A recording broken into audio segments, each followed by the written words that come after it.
I totally did not walk all the way away and go do something real quick during that intro and get back literally at the last second. You totally did not do that. No, I would never do that. That'd be so fucking unprofessional. I'll be right back. I'll wait till it starts before I get up and walk off.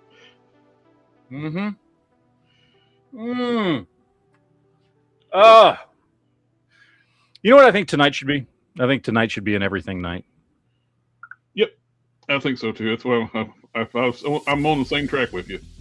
Yes. I mean, there was some cool stuff. There's some stuff that I wanted to go over toy wise, but nothing crazy because most of it was all SDCC stuff that we went over last week. There was very few reveals after Friday night that we didn't already know about. There's a couple things here and there. I was probably more surprised with the MOFX and the 3 3/4 inch TV stuff. The what? The MOFX. Oh, you motherfucker! The Mafex. I just do that. Fuck with you. What's up, Marvin? Oh yeah, we need to put that the MOFX. The MOFX. Oh my lord! Hey, it's a Sith, or a Krypton, or a Shelby, or a, I don't know. I don't know. I'm still alive. Will always be Sith in my heart, though. Fair enough. Oh, I don't remember what you were before Sith. Because you had a name before Sith, right? I had a name before Sith, but you kept mispronouncing it, and so I changed it. But it was Junta Kar, which was a Star Wars name, and you kept pronouncing it Hispanic because of Texas. And so give me a spelling. JUNTAKHARR. Juntakar? Was I saying like Juntakar? Yes. Yes. Yes. Okay. Hey, You're like, fuck this moron. maybe the next incarnation you could like merge previous personas and be the Sith Kryptonian. Merge. I'll be merged, Shelby. Can you imagine a Kryptonian Sith? The Kryptonian Sith. There you go. Oh my god! Oof. I mean, imagine you're the most powerful being in existence. Be a fucking god. Yeah. Imagine Zod learning the Force. That would be. I mean, first of all, so the Force. I mean, here's a good Hi guys. mental exercise. Hey, Quinn. So Sorry guys, I'm late. I was in the gym. Oh, bulking up. Yeah. Here's a good mental exercise. We are ready to pump you up. He's easy. He broke his hip. He was too old to go to the gym. He broke a hip. My toy broke.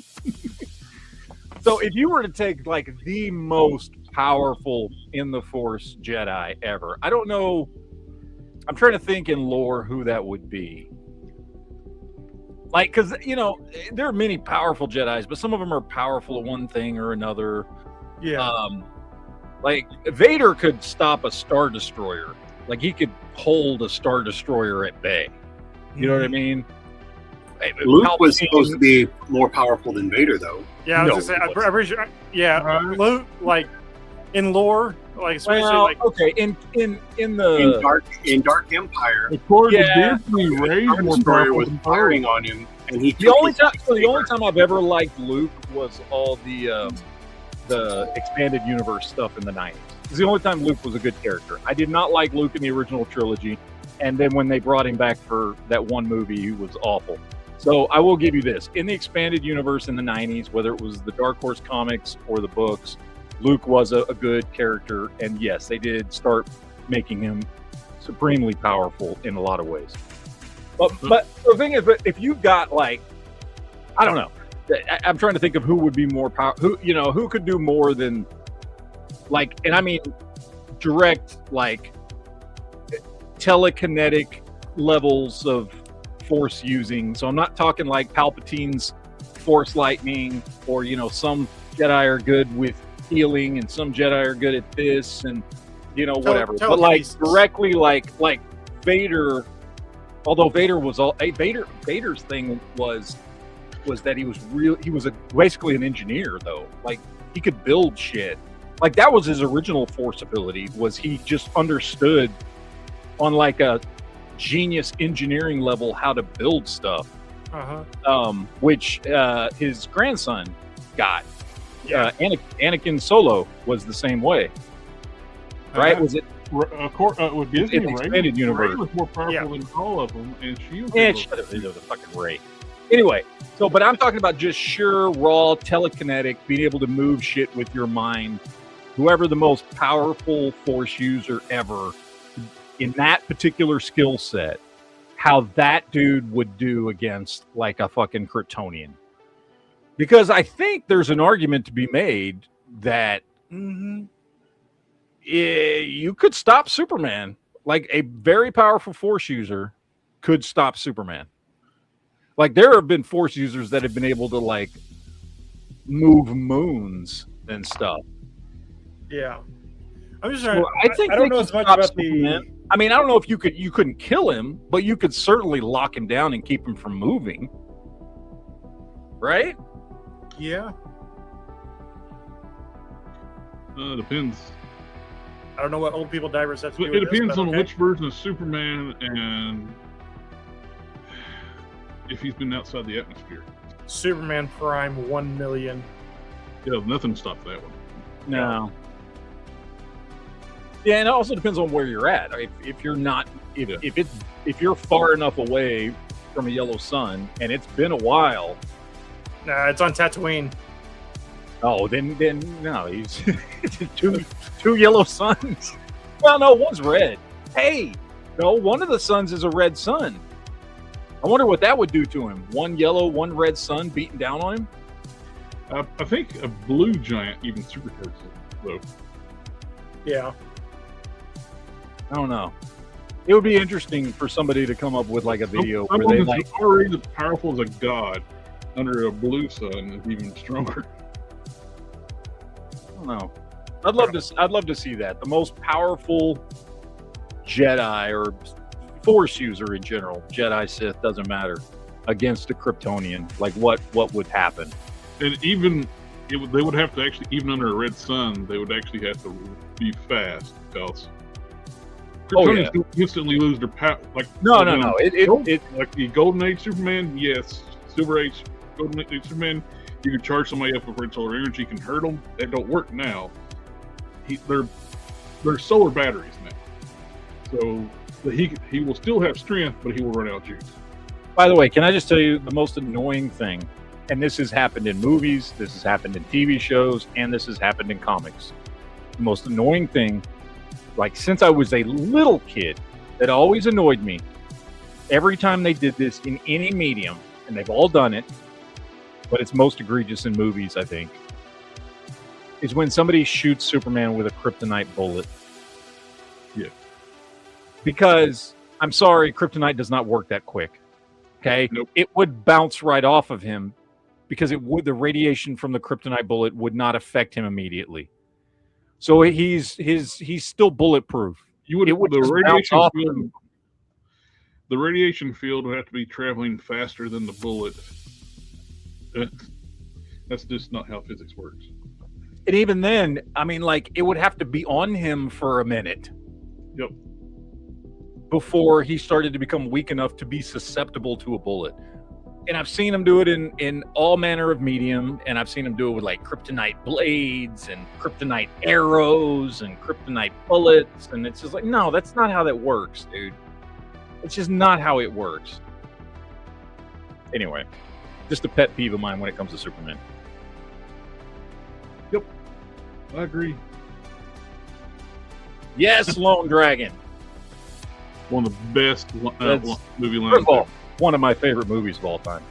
Second, one of the greatest one-liners from a movie ever. I'm pretty sure he made that up. Yes, no, I've seen there was a little docu fucking thing on that where they were talking about that, where John Carpenter and Keith David, after he had passed away, so this has just been in the last couple years, and I saw interviews from both of them where they were talking about, like, yeah, he pulled that out of his ass. Like, that was straight up Roddy Piper coming up with that line. So it's like one of the beauties about like classic wrestling, when they when you had like the superstars like Roddy Piper and stuff like back in the day, those guys would ad-lib, and that's the ones who rose to the top were the ones who actually could think of all these cool one-liners and stuff, and do their, what they call shoots. And that's what made those people like fun. It's like, great. Now they have writers, and they try to push people that they think that people are like. It's not the same. It's just so phony feeling now. It's always been fake, but it's been physical fake. But yeah. Well, one of the reasons I was watching, what was I watching? It wasn't the same thing where I saw John Carpenter and Keith David talking about that. It was something else, but it was talking about Roddy Piper and how the reason he started doing acting was because he was tired of being a heel. And the WWF at the time, before it was the WWE, before they got sued by the World Wildlife Foundation, yeah, the WWF at the time would not. They had him on a heel track, and they would not let him off, and he was getting pissed off because he had a big fan base and people liked him, and people wanted him to win. And he was like, dude, this makes no sense. Like, and if he went to Hollywood, if the things were different then as they are now, he would have been more famous than Dave Bautista as an actor. Oh yeah, he would have been like Batista or Cena or The Rock. You know? Yep. So now with Lone Dragon, that's another good point too with Superman. It's like he can move it and react at near light speed. A mere like bullet traveling like the speed of sound is not going to like startle him. And like, you just think you just move out of the way. I mean, just the physical aspect of it, right? Like, I know they've made so many changes off and on to Superman over the years, but like, just the physical capabilities of Superman's powers would make it to where a bullet, there's no way in hell a bullet would affect him. Yeah. He's too quick. Radiation wouldn't affect his body. Like, just, putting aside all the other stuff, and I know they've gotten into a whole bunch of stuff in the last couple of decades with him having like essentially a force field around his body or some shit, which I don't understand, but whatever. Like, it is what it is. It's a subconscious telekinetic field. It was introduced around like the death of Superman and stuff. They use that to explain how he can pick up like a car by the bumper and not rip the bumper off and support the entire weight of the car and stuff. And I don't know. I don't like that. Maybe it's just me. And granted, I come from a very specific age of Superman, and so by mid-90s, I was not reading Superman anymore, and I've gone back and picked up comics and stuff like that since then. But like the idea of, I like when all his abilities were explained physically, and I know it didn't make sense. Like, I understand how stupid it sounds that just because he's from a world where gravity is much heavier, he can somehow fucking fly. I get that's stupid.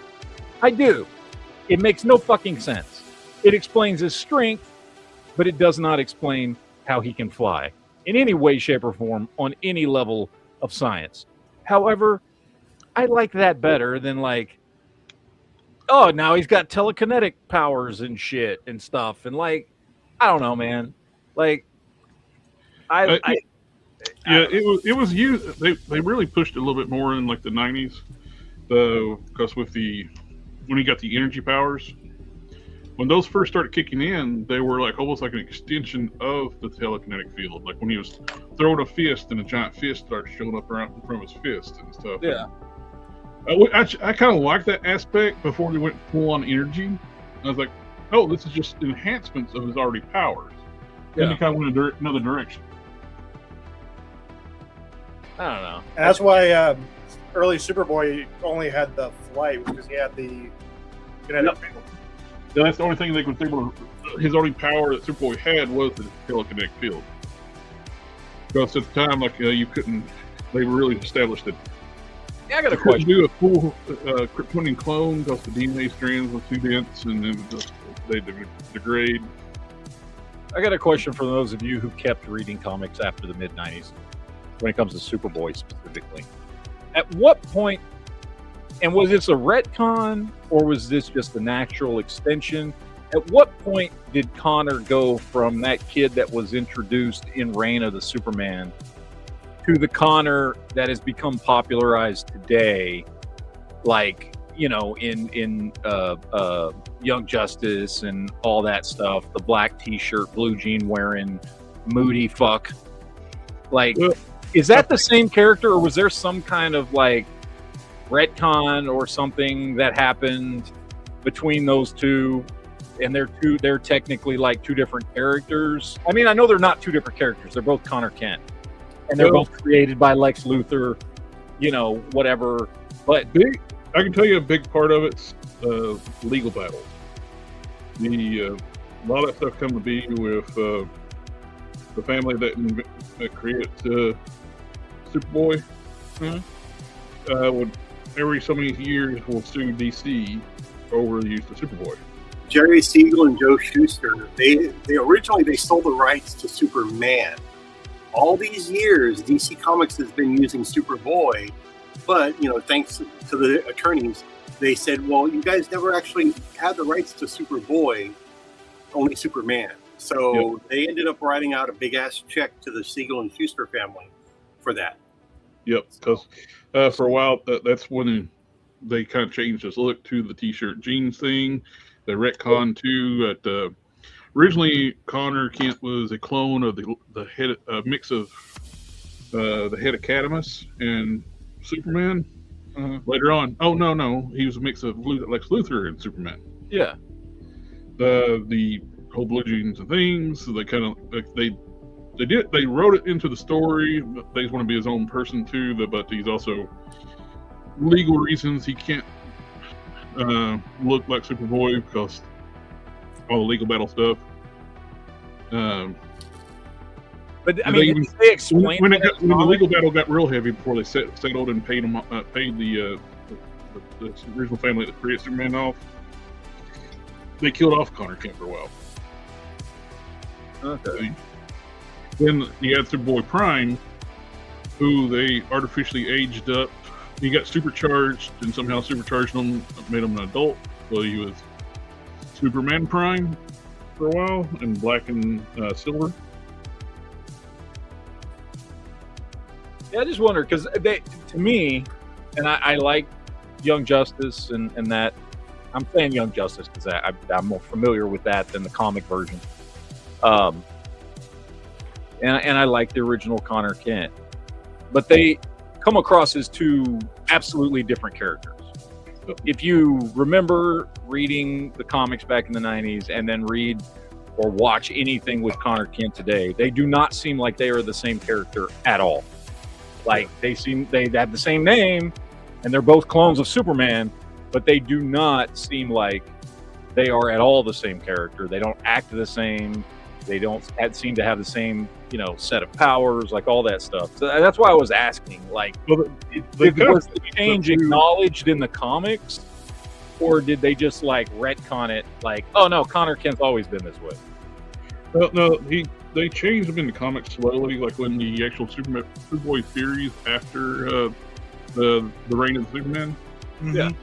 They had like a multiverse event with all the different Superboys from different multiverses, and the most powerful one was the one who the big difference between all these different universes, all but one, the Newsboys broke Superboy out before he was done. Except for one, he was allowed to go to maturity, and he had all Superman's powers.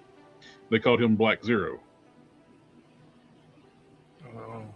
And so it was potential him to get Superman's powers when he got older.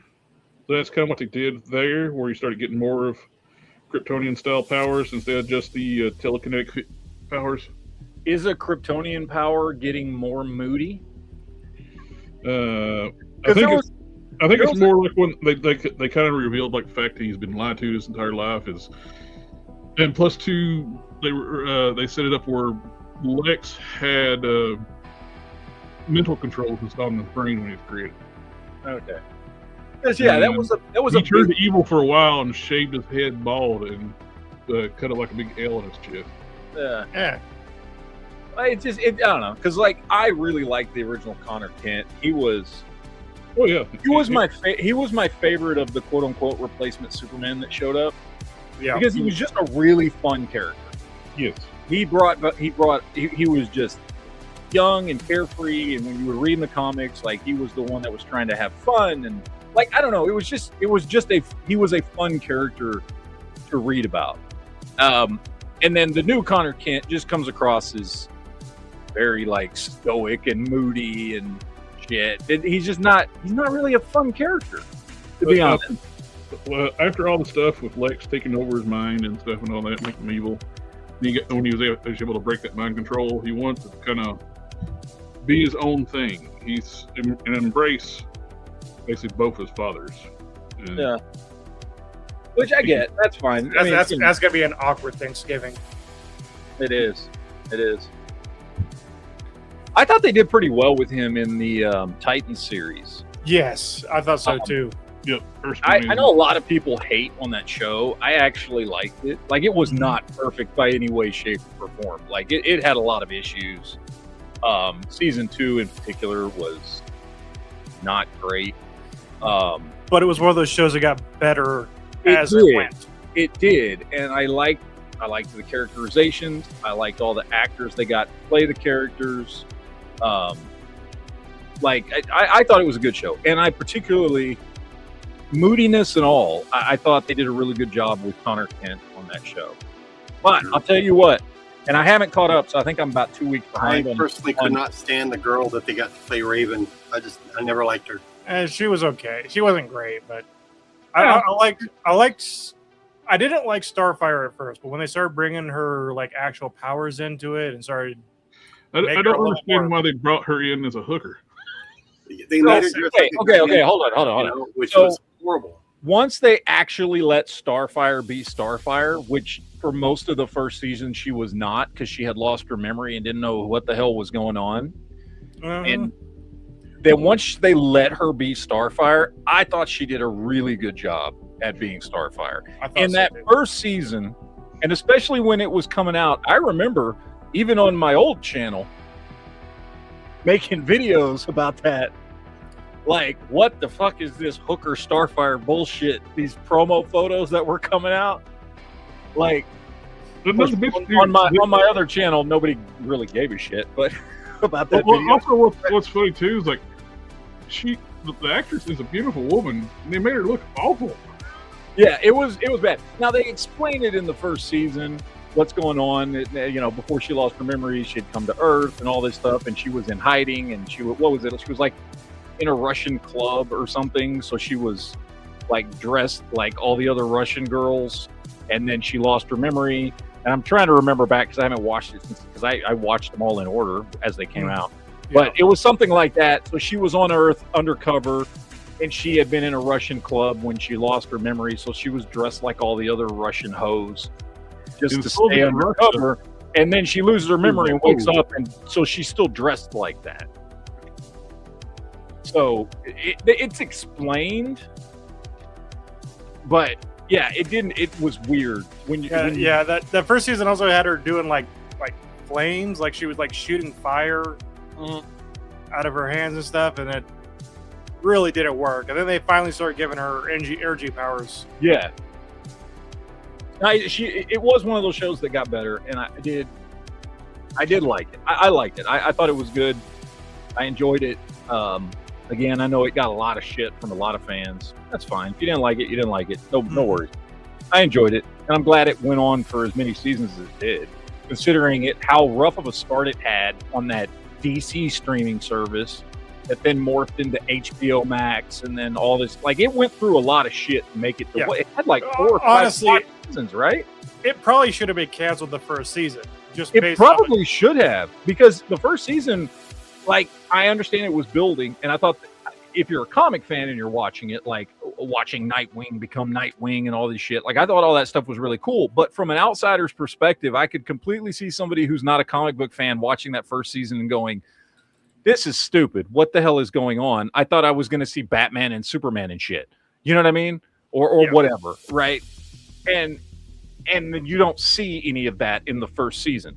So I could totally see, especially when it was on that DC streaming service for the first season before it got canceled and put on HBO Max. I would not have been surprised had it been canceled in the first season. I'm glad it didn't. Yeah. I'm glad it got as many seasons as it did. But it would not have surprised me at all had that show just fucking been gone. You know. So, I thought it was from TBS or TNT. No. It was like the premiere show for DC. So DC, Warner Brothers decided DC was going to get its own streaming service where you could watch shows and read comics. DC Unlimited, I think, is what it was called. Yeah, it was always called DC Unlimited, and that lasted for like a year. That's where they dropped that Swamp Thing. That first season of Swamp Thing that everybody loved and said was a great series, but it got canceled even before the first season premiered, so they just dropped the whole season. Yeah. And that DC streaming service lasted like a year before DC's. They decided they weren't going to do that. They weren't going to combine the comics and the TV shows, and they put all the TV shows over on HBO. Well, what was at the time HBO Go? It wasn't even HBO Max yet.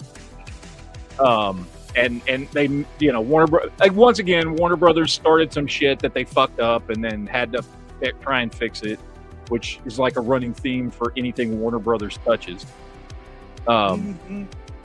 So, but yeah, it was its own DC streaming service where you could, and I know I had it for the first year. Yeah, you could you could watch comics on your TV. Oh, didn't they offer like those Justice League Unlimited DC Direct Justice League figures through that? Yeah, if you signed up, there was like different levels, and depending on what level you signed up for, you would get free stuff, or you could buy the stuff, or there was different things. I don't remember. Like I said, it only lasted for like 1 year, and then it went away.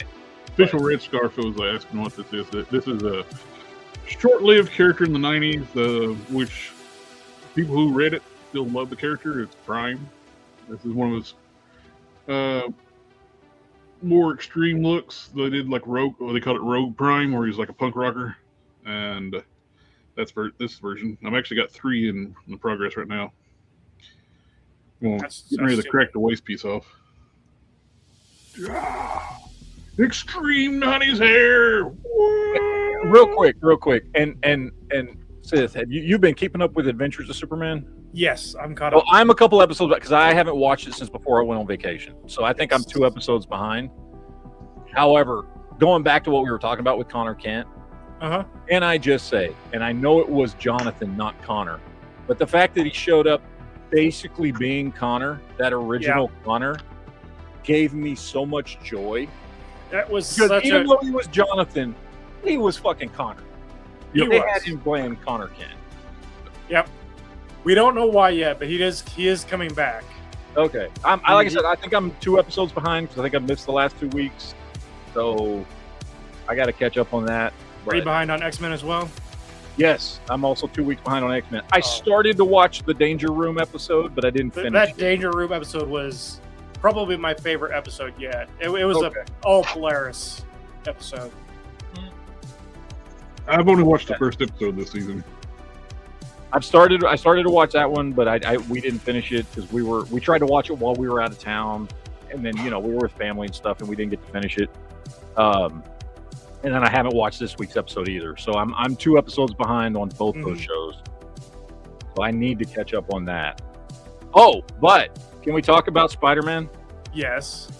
Let's talk about Spider-Man. I want to talk about Spider-Man because Sith, you and me have seen it. By the way, Jared, there's a pretty damn decent version on the website.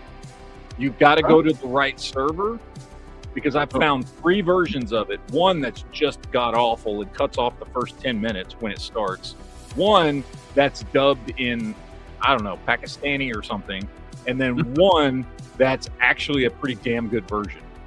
Like I was watching it for a second time last night when I fell asleep. So if you want to watch it, you just got to make sure you click through the servers to find the good version. With none of that XBet bullshit across it or any of that stuff, like legitimately a pretty good version of the movie. If you want to watch it. Oh, since you're going to be talking Spider-Man, should I hit the spoiler alert button? Yep, go for it.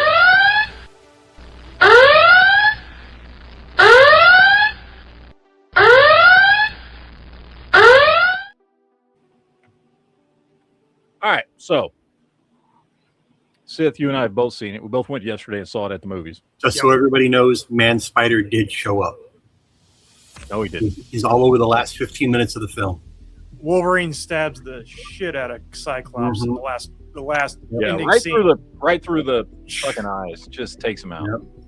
And the funny thing was, it was the Danny DeVito version of Wolverine. It was pretty good. I was digging it. Danny DeVito got ripped for being like 80 years old. Like it was pretty cool. No.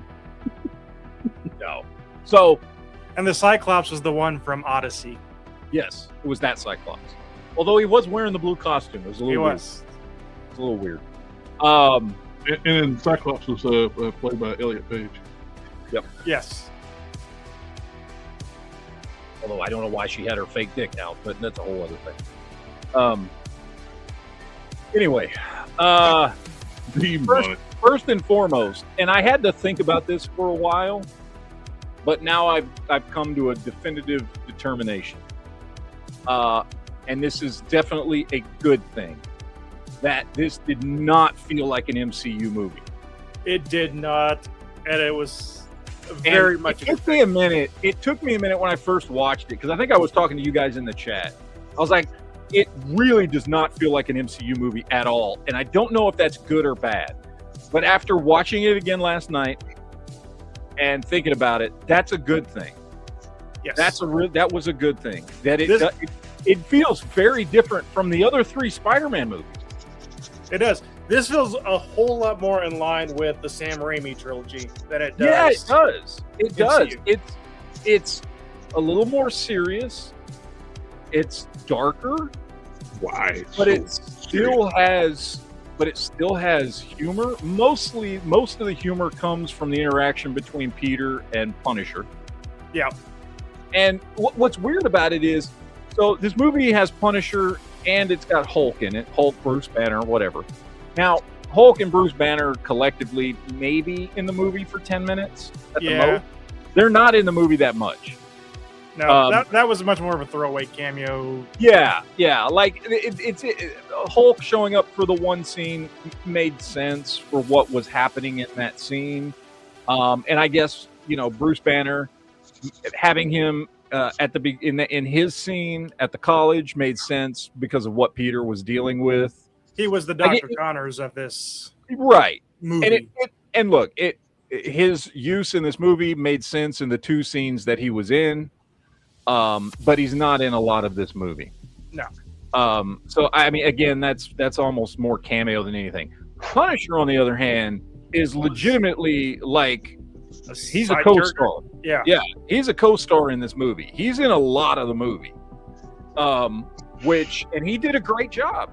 He did a really good job. He is toned down from Punisher series. But well, the thing is the way they do it, he's not necessarily toned down, but the situations are toned down. So you're watching the same Punisher that we've seen before, now thrown into more of like a kid adventure, and you can tell he doesn't like it, and he doesn't like that Peter is trying to rein him in because he's used to shooting motherfuckers in the face. So him as a character is not toned down, but the story is not. He's finding himself involved in something that he normally wouldn't be involved in, that does not require just shooting people in the face. Although he does shoot the shit out of Hulk in the face like a lot, trying to get him to back off. They do let him unload on Hulk because you can unload on Hulk without him dying. Exactly. So no, but Punisher is Punisher in this movie. It's just he's Punisher in a Spider-Man adventure. Yeah. And so, but it was good. It was a lot of good interaction between them. I will say, did they explain why the Hulk is just so savage? Is it just because he's been pent up, or like where he's? Well, because so you remember the thing that Banner was wearing that he had made to control his powers. Yeah, that suppresses the Hulk and right. Yeah. Well, that gets fucking taken away from him on purpose to turn him into the Savage Hulk. Okay. It's kind of like what they did within the comics with Mr. Hyde. Like when Hyde has not transformed in a while, when he transforms, he's very bigger. Over the top. They specifically say this is his first Hulk out in years. So, what I don't, maybe it's like what Jared was saying about how when he gets pent up, it gets worse. But so far, they haven't really explained how we got from Professor Hulk, to here, where now all of a sudden he's terrified of the Hulk again. And they did not explain it. He's just all of a sudden Bruce Banner again, keeping the Hulk under wraps. Yeah. Instead of him being basically merged Hulk, like he was. And although he really wasn't merged Hulk from the comics, he was just wimpy Hulk. It was just Banner's brain in Hulk's body. Well, it wasn't even like a full Hulk body either. Like it's a tamed down. They kind of touched on it with the She-Hulk series, which I don't even know if they're considered canon anymore. Yeah, I have no idea. I know. He actually modified himself to create that. The original in the comics merged Hulk is a merger of all the different personas of his personality into one body. Yeah, and that's not what he was. No, he was in the MCU. They did a different version where he modified his own body, where he could limit the Hulk's abilities and become more like a. There's no Hulk. It's just Banner. Yeah. And so that they've never explained how he went from that, which is the last time we saw that version of him was Endgame, to the couple of times we've seen him since, where he's just Banner with that thing that he wears to constantly keep the Hulk at bay. Yeah. So we've never seen how he went from one to the other. In this one, we do see what happens when that fucking thing gets taken away from him and the Savage Hulk comes back. And I will say, the Savage Hulk was done very well in this. He was fucking huge. I even liked that. I liked him when he looked at him. He's like, I didn't know you could get that fucking big. I mean, it's fucking big, but I didn't know you could get that big. Well, the Banner Hulk they've had for a while was a much smaller version. To be fair, Hulk. This is the first time Spidey's seeing that version of Hulk. Yeah. He's never seen the true Savage Hulk. Right. So, I would say, like, okay, and we've talked about this ad nauseum. I hate Mark Ruffalo, like, just as a human being. Yeah, he is an awful human being. However, the Hulk was well used in this movie, I thought. It's basically just the glorified cameo, but it was well done. It was well done. Yep. Also, we have to address the worst kept secret in Hollywood. Yes, Sadie Sink is Jean Grey. Yes. Everybody knew this. This was not a surprise to anyone. And you find out relatively early. You find out at the end of the first act. So by the time you're going into the second act, you know who she is. Peter knows who she is. You know, like everybody knows who she is at this point. So it's just kept secret for the first act of the movie who this character is. And I will say she did a very good job. She did. I liked her as Jean. I liked her as Jean Grey. Like for instance, okay, so you know those last two horrible X-Men movies where they got Sansa Stark from Game of Thrones to play Jean Grey? Like, I thought before I saw those movies that she would have made a great Jean Grey. However, I don't know if it's her or those movies or both, but that was awful. But I think that may have had more to do with the movies than her as an actress. Yeah. So I was like, I don't know. We'll see. I love Stranger Things, but you know, I mean, we've only ever seen her play basically a 16-year-old. You know what I mean? Like, so a 12 to 16-year-old. So I didn't know how she would do. But for a Jean Grey that's supposed to be, what would you say, roughly around 18? That's kind of what I was assuming. Is that she did a really good job. I don't remember if I personally don't remember, and maybe it's been mentioned or I don't know. I don't remember Jean Grey having a sister in the comics. Maybe she did, and it was just not something that ever was a major plot point. You know what I mean? Maybe they're using it as a what was the sister's name? Was it Sarah, or was it this something like that? I think it started with an S. I don't remember. She's not in the movie a lot. She's basically only in the movie via flashbacks, but she's the impetus for why Jean Grey. Sarah Grey. Sarah Grey. There you go. She's the impetus for why Jean is doing what she's doing in the movie. First appeared during the Dark Phoenix saga as a married mother. Okay, so there's canon for it, but apparently it wasn't a big enough deal for me to remember. But again, with the way that they used her in this movie, that's fine. You know what I mean? Like she's just Jean Grey's MacGuffin. Yeah. She's the reason Jean Grey's doing what she's doing. Her character is not important to the movie. Or to the MCU going forward. She's just the reason behind Jean Grey being in New York doing all the things that get her involved with Peter. I was kind of hoping she was going to be Mary Jane because redhead. Reed's about the same age as Tom Holland, even though Tom Holland's in his 30s. Yeah. But after watching the movie a second time, so the first time I watched the movie, and I told you guys, the movie was good, but it wasn't great. There was nothing spectacular about it, but it just didn't feel like an MCU movie.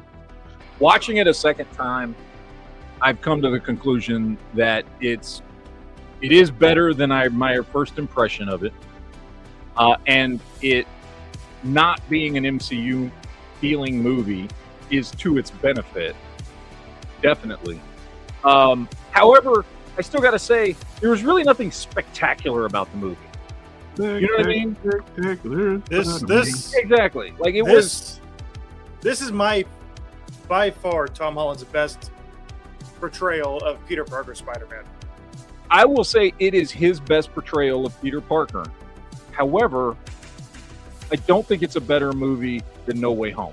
I think No Way Home is a better movie. Yeah, No Way Home is I don't know, because this is Tom Holland finally playing Spider-Man, which I've been waiting for a decade now. Right. And so, I will agree with you. Instead of playing Tony Stark Jr., he's finally playing Spider-Man. Yes. He's playing Peter Parker. And yes, he does a fantastic job in it. Even Zendaya does a much better job in this movie, just instead of just being a quirky, weird girl, like being a normal human being. She does really well. How nice it was that they didn't just immediately walk back the whole friend thing. They didn't just see Peter like, oh, we remember all of a sudden. Yes. That's what I was fully expecting MJ to do. When she read the letter, I was like, oh, she's going to remember. No. I was so glad they did not do that. Yes. Yeah, like I said, I'm. This is one of those movies. I think that the more I watch it, the more I'm going to like it. This could become the Man of Steel of Spider-Man movies. Very, very much, very much. I think for me, this movie, I would compare it to, as far as how I feel about it, the same way I feel about Doctor Strange and Shang-Chi, which is the first time I watched both those movies, I liked them, but I wasn't blown away. But those two over time have become movies that I watch once every few months. And every time I watch them, I like them better and better and better. And they have become some of my two favorite MCU movies. Yeah. Of course, when you watch the first Doctor Strange movie, they set up with him having the time stone, and it's like, okay, after every freaking after that first with normal movie, why does he not cast that damn spell before every major event? Yeah. When he gets killed, it resets. Do a time loop. But he gets the Groundhog Day his way into victory. Exactly. Like I said, I think so. This movie is definitely better, like by leaps and bounds, than Far From Home. I'd say it's a good deal better than Homecoming. Yeah. I think as a movie, I don't think it's better than No Way Home. Like No Way Home.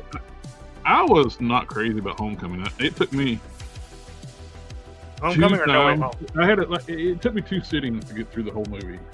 They just too much teen angst at the beginning of the movie. Well, yeah. However, it's still a better movie than Far From Home, where he goes to Europe. That one's that movie's trash. That's awful. Night Monkey. However, like I said, I think No Way Home, and not because of Peter Parker or any specific characters, but just because of the way that movie's structured to please fans. And it's done very, very well with bringing back old villains and the 2 previous Spider-Man. And that movie is put together in a very, very, a very cinematic and pleasing way. I think as a movie-going experience, No Way Home is a much better movie.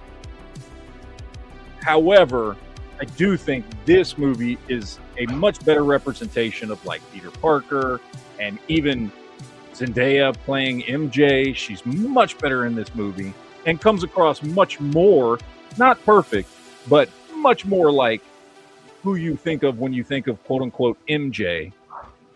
Yeah. And I think Punisher was great. I think the characterizations in this movie were so much better than any previous Spider-Man movies. It's just as a movie, yeah, the other one's better. It was good though. Like I did like it. And I think it's, like I said, I think it's gonna be one of those movies that I'm gonna like the more I see it. Yeah. Right now, it's in top 3, definitely top 4, but I think top 3 Spider-Man movies for me. Because number 1, still to this day, is The Amazing Spider-Man 1. I love that movie. I love. We listen and we don't judge. But the only thing you could have said worse than that is Amazing Spider-Man 2. The Amazing Spider-Man 1 is the one that, like, when I was a kid, older kid, that's the one I watched. Can I just back you up a little bit there and just say, putting the issues with Amazing Spider-Man 1 and 2 aside, just altogether, he is without a doubt the best person to ever play Spider-Man.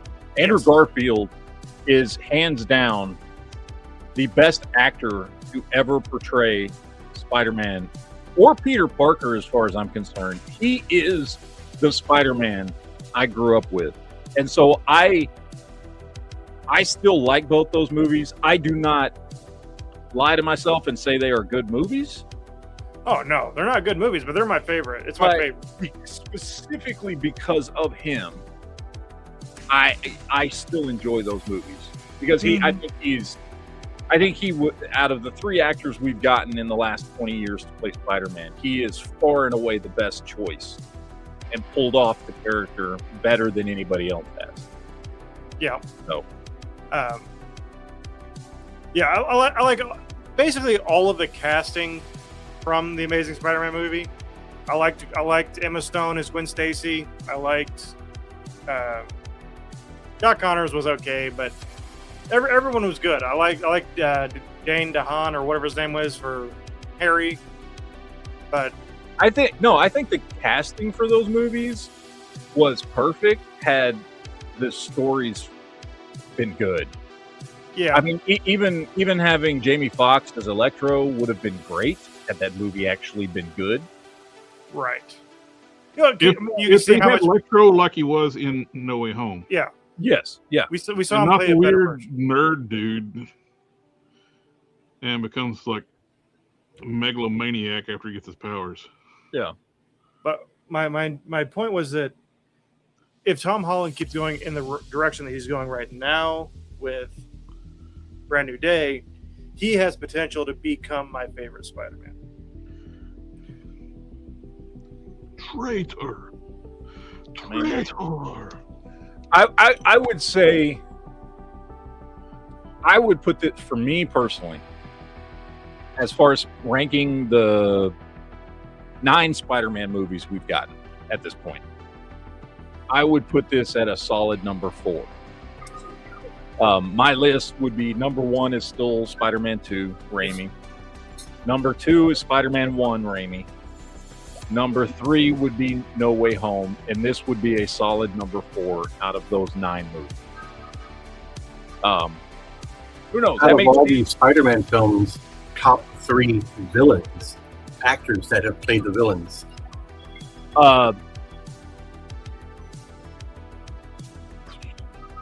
Alfred Molina for one. I would say Doc Ock, Green Goblin, and then I'm going to throw you a curveball here. Despite the movie not being the greatest thing in the world, I would say hands down Michael Keaton's Vulture was phenomenal. Yep. Yeah. Yep. I would say those are the top 3. Yeah, very good. Well, unless we count William, whatever his name was, to be honest, Brand New Day doesn't really have a villain. Like, we have an antagonist. Yeah, there's not a straight villain. I mean, I guess you could say Damage Control ultimately is kind of the villain in the movie. You get a smattering of villains in that opening sequence. Tarantula looked good. I like that. Which is fine. But yeah, there's no real. I mean, the movie is less about heroes. It's not a heroes and villains story. Honestly, I mean, as weird as that sounds for a superhero movie, there's no clear villain, and Spider-Man, even in the movie, is not just a clear hero in the movie. You know what I mean? Yeah. I mean, between his story and how it interweaves with Jean's story and Punisher's story and everybody else, this story is about people who have the potential to be heroes or villains, fucking figuring out who the hell they are. That's ultimately, I think, what I got out of the story. It's them all figuring out who they are. What I want to know is Hasbro going to give us a Punisher van? No. Because we saw a nice black van in that movie. Yeah, I was going to say, has Hasbro done any MCU Vehicles? No, like their HasLabs. Have they done any MCU HasLabs? No. Because I don't think they would, because MCU figures was a complete fail, so I don't think they'll ever do a vehicle. I think. Well, the one guy on the Marvel Legends team was talking about they might try he even called it the Hell Charger this time. To try the Hell Charger again. But you might be smart enough to actually go get a license from Dodge this time. But you could buy the black van from Ramen Toys, make that a Punisher van, because it didn't really have a logo on it. So, which a lot of people did. They turned that. That's why they made it like that. Yeah. So, but I would say in general, the movie. I have a question. I haven't seen the movie yet. Yes. Does the Punisher live in a van down by the river? Yes. I think he does. Yes. Yes, Well, he has a van and he lives down by the river. yeah. However, he doesn't actually live in the van down by the river. Well- He's living. He has the van and he lives in a docked boat down by the river. Yeah. Is it a boat or a submarine? I thought it was a submarine. No, well, I didn't see a submarine. I thought it looked like a boat to me. I mean, who knows? I don't know. I thought it was a submarine. Because it showed him up on the deck when they show up. So, anyway, look, the movie was good. I liked it. And I would recommend people who like comic books and like superhero stuff go watch the movie. Good Well, movie. apparently It's gonna make it made more than Endgame. yeah, it's gonna make a ton of money. Oh, Like, yeah. every showing is being sold out right now. Oh, yeah. Yeah. Dude, my And local- mysteriously, the show when it getting sold out for this movie, it's not empty theaters. I know. Isn't that crazy? Yeah. Any of you guys get any of the popcorn buckets for Spider-Man? I did. I did. I got the one that's him with that looks like a building. That's him crawling on the building. I think I'm gonna cut it and open it out flat and use it as a background over here for my Nice. Spider-Man shelf. Yeah. So I'm I gonna get ended up getting the Spider-Man head and the small little popcorn bucket, look waste paper basket type thing. I got both of those. A friend of mine picked those up for me in Edinburgh at the AMC theater. Thank God, you know. But other than that, that's all I wanted out of that. yeah, here. I'll show you. I got one of the cups. Hokiest But I didn't get guy alive is Dolph will always be the best Punisher. Mm, Yeah, I don't understand. You know, the theater industry is hurting. Obviously, ticket sales and this that with the internet and streaming or whatever. You'd think they'd make all these damn popcorn buckets available at every theater across America. That way, it's more money all the way around. Yep, that looks nice. That's the one I got. So I think what I'm gonna do is I'm gonna snip it down the back, take the bottom off, and then unfold it to where it's just one big flat piece, Mhm. yeah. and then use it as a background over here. So, but yeah, it's a nice tin, metal. So, yeah, that's the one I got. So Spidey will be living on the wall down by the river. Can I show off all the toys I got on vacation? Yeah. No, we don't do that kind of stuff here. Speaking of which, I've been waiting to open these for tonight. Do you know how hard that is for me? hey, Jared, I haven't opened it. Even the stuff I got from you, Quinn, I haven't opened yet. I've been waiting for tonight to open it. Jared messaged me and he's like, I'm looking for that Transformer 2-pack that's supposed to be hitting Ross or whatever. I said, yeah, if I see it, I'll keep an eye out for it or whatever. Well, he sends me a message already saying that a friend of his already got one. Well, I had a customer, because I had told a certain friend of mine, a customer of the store, to keep an eye out for me as well. Well, he brought one in this morning and gave it to me. So, yeah, How much? So I'm like, I'll well, buy it since from Jared's you. already got his. I guess I got a set too now. So You son of a... Oh, thank you, Quinn. No, I'm sorry. no. Hey, don't worry about it. I mean, I put Transformers too. So, but I mean, One of my friends is a regular, like in the chats and stuff. He's like, he saw I was looking for that, and he's like, messaged me, he's like, a picture of it. Why is it Ross? I was like, you need this? It's like, yes. yeah, not a problem. Well, I have a couple feelers out too. So I got customers that look for stuff for me.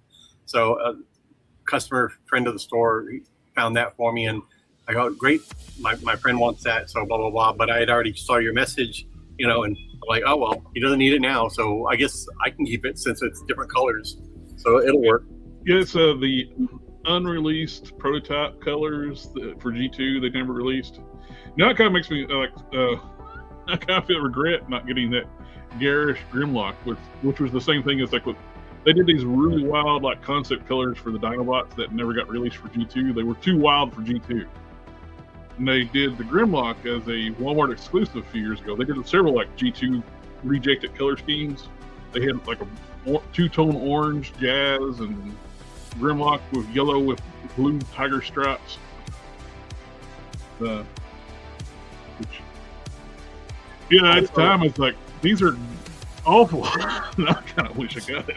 Yeah. Also, I got an email confirmation that the Mondo Toys Real Ghostbusters San Diego Comic-Con 4-pack is being shipped out to me right now. So apparently I got in one of the first 1,000 orders. I got that in thanks to a friend of mine. So he got a email confirmation. So it should be shipped out, or it should be shipped out to me already. So hopefully I'll get it within maybe less than a week. So if not everybody that was over 1,000 ain't going to get them until February next year. Sweet. Yeah, I know. So Matt, wait, what did you pick up? Okay. Roscon Whiplash. Hold on, let me get you. $10. That's a good price for that. Yeah, I've been needing Whiplash for my origins. I think his double chin is hilarious too. Yeah. Fat bastard.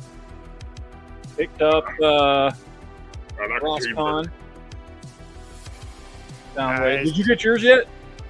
Nope. I mailed it Nope. today. He mailed it today. Okay.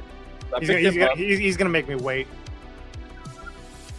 I did 5-day shipping too. Got this from Quinn. Nice. I'm a U.S. agent. I'm looking forward to them using that body more often. Yeah, the Punisher body's good. I mean, it's not what John Walker should be on, but it's a good body. No, I would love for John Walker to be on something bigger, like Hercules or something. Yeah. Finally picked up Power Glide. Been meaning to pick him up for a while. You can open the chest up too. It's got the little outline of the heart. Little heart thing, yeah. Found Shockwave. Nice. Studio Series Shockwave. They had a shit ton of them down where I was at. I was tempted to see that the local Target had it, and I got like 2 versions of that one, but that one's a retool. They got rid of all the paneling off the body. Yeah. Make it more like G1. This, which I didn't even know was a thing until I saw it at Ross, which is Multibot. I didn't even know this was a thing. I showed mine on the chat. I don't know. You fucking put them together 500 different ways or something. I don't know. It's still in the box behind my monitor upstairs. Well, yes. Ollie's. That's cool. It's the Ross has got that. Yeah. But it's actually tempting to like get, if I see one and then grab another one, because you can actually mix and match the parts. Oh yeah, yeah. You can do all kinds of stuff with them. So yeah, I got the Tiger Hawk at Ollie's. Which is a great looking figure. Yeah. Then And he's actually white and purple instead of white and blue like the original one. They got the colors wrong on the original toy back in the day. Or the show used a prototype color where he's white and purple, and the actual retail figure was white and blue. It's a good looking figure, man. And for $20, $25, whatever this thing cost, I don't even remember. For a big figure like that. Yep. Thanks to Target screwing up their pricing, I got this 2-pack Nice. for $20 a figure. $40, dude. $39. Yeah, I saw people like saying that it was mispriced in the store, but you go to their website, it's like $60. Yeah. But in store, it was $39.99. I was like, well, shit, $20 a figure. That's like 10 years ago. Yeah. Then, thanks to you, Jared, I picked up my Silver Bolt from Walmart. It came in. Oh, yep. Nice. So I got him for like half price, half retail, dude. Yeah, it's like at one time that thing was hard as hell to get. Now then he got it on clearance for $50. Yeah. And then last thing I picked up from Quinn, which I'm very, very happy with, is my Armada Optimus Prime. That is an awesome piece. Hell yeah. I've been wanting to pick him up for a while. And when I saw it, because I knew I sent Quinn a message, and because he had posted it right before I was heading down there. I was like, hey, you still have any? I was like, save one for me. He didn't see my message though. So Well, good thing he didn't sell it. Yeah, I know. Which is He was mid-process of selling it when you got there. He had gotten 2 in, and he had sold 1. So he had 1 He left. took it out of an 8-year-old boy's hand. He did. Yeah. Ripped it out of his hands. Yeah, he Ripped it out of his hands. I was like, "No, sir, you save that for special people. You're not special, sir." Yeah, You ever seen an adult drop kick an 8-year-old? I have. you're about now. Got there now. I recorded it so I can watch it just for pleasure. But anyway, thank God, dude. I've been waiting a week on more than a week on some of these things just to get them opened up, dude. The Matt's going to replay that and every so often be like, roll that beautiful bean footage. Hell yeah. Like Austin Powers kicking mini-me's. Poof. If we can get clip in, you son bitch. No. If at first you be does that hard. succeed, you need a bigger hammer. Ah, there we go. There we go. Scorpion's looking a little ugly. He is, isn't he? He likes cheeseburgers now. He does, dude. Check it out. He's looking chunky. He's looking like Trapjaw from the Motu movie. Everybody was giving that dude shit because he was a little pudgy. I'm like, motherfucker, first of all, you're just saying that because compared to like He-Man and Skeletor, he looks a little pudgy. That's a big fucking dude. You wouldn't call him that to his fucking face. No. That's like people calling a powerlifter pudgy. Like, Yeah. no, that's muscle. You dumb. Since that movie's on Amazon Prime, I was playing it a couple times today here in the store. Nice. Well, let me give you a taste of what's in store for you here, Shelby. Mr. Krypton, Mr. Sith. God damn it, I'm never going to get your fucking name right. I don't have a name. Well, as soon as he gets it right, So change it immediately. Yeah, you're going to fucking change it on me. Okay. I'll change it back to Sith. All right, let's see what we got here. Here's our... As I drop his cannon. So... His cannon on there. I'm gonna be honest, he's a little floppy. whoa. Yeah. I think he's Look at going to need a massive amount of kikis. Wow. Yeah, he's got some floppy legs. And you wonder why that line never took off. It looks great though. Like it's a good looking figure. I like all the extra accessories. Yeah, he comes with a little tape, extra hands, gun. It's a good looking figure. I mean, his legs are heavy enough. His legs are heavy enough that it's only when you hold him by his upper torso that he gets floppy. But it's because his legs feel chunky as hell.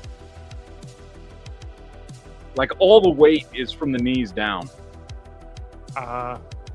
So he actually stands up really well. Because once those joints are just holding the upper body up and he stands fine. It's just his hips are loose. Because his legs weigh so much.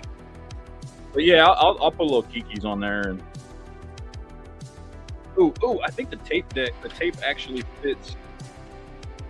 Because his little tape deck opens. Let's see. Come on, fit in there. You mother... Yeah. So his little tape deck actually fits in there. Nice. So, yeah. I mean, he's a little small. Well, I guess it depends on who you put him next to. Yeah. I mean, Well, he's like deluxe class, like old school deluxe. yeah. He'd probably look good if you got the Devastation Optimus Prime, that small one. Yeah. Ah, he looks good. I mean, I like him. But yeah, he definitely is. He's My definitely. issue with that lineup, they made everybody the same height. They did McFarlane it. Yeah. When they made Bumblebee, I was tempted to get Bumblebee, but maybe I could put him on something else. But he's the same height as that Soundwave. So when you scale up Bumblebee that size, he looks like a beast. He looks like a brawler. So he only had, even though he comes with 2 trigger hands, for some reason, one of his trigger hands is closed. Like you can't actually get a gun in there. It's for opening his cassette tape. Oh, is that what it's for? The eject button. That's stupid. Okay. Well, I will this is say his cannon falls off very easily.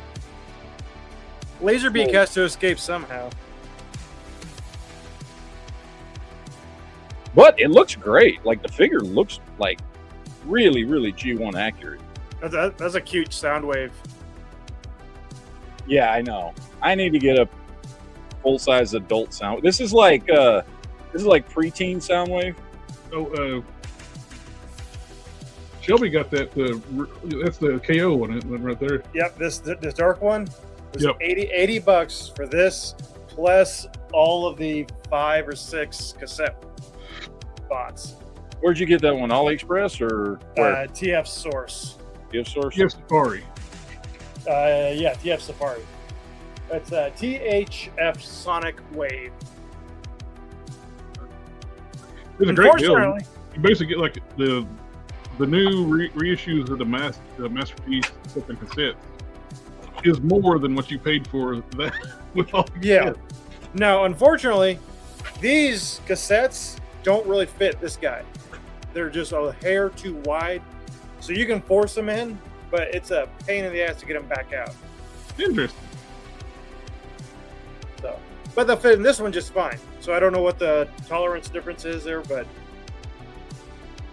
Now I like the KO one. They did like a black version, or when he was rebuilt as Sound Blaster, yeah.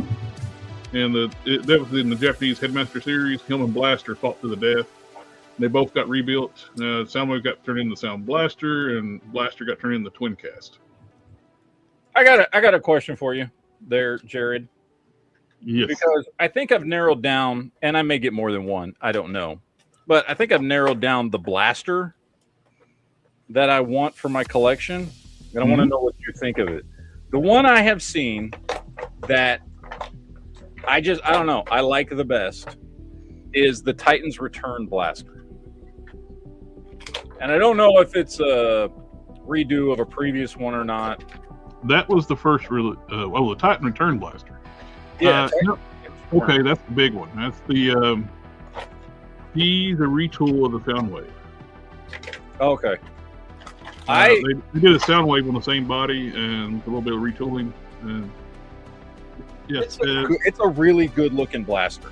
Like I saw it's very similar to like your Optimus Prime you got from the same with the Orion Pax Optimus combination with the Power of the Prime. It turns into like a base transformation. Does it? Yeah. It turns into a boombox and a base. Okay. Luna, whatever the fuck her name is. Is it Snow? Luna Snow. It's a decent figure. I like Quinn gave me an idea when I was talking to him when I was down there. And he's like, with a little bit of customizing, this would make a great Lila Cheney figure. Yep. Which I think is what I will end up doing with it. Thank you, Quinn, for that idea.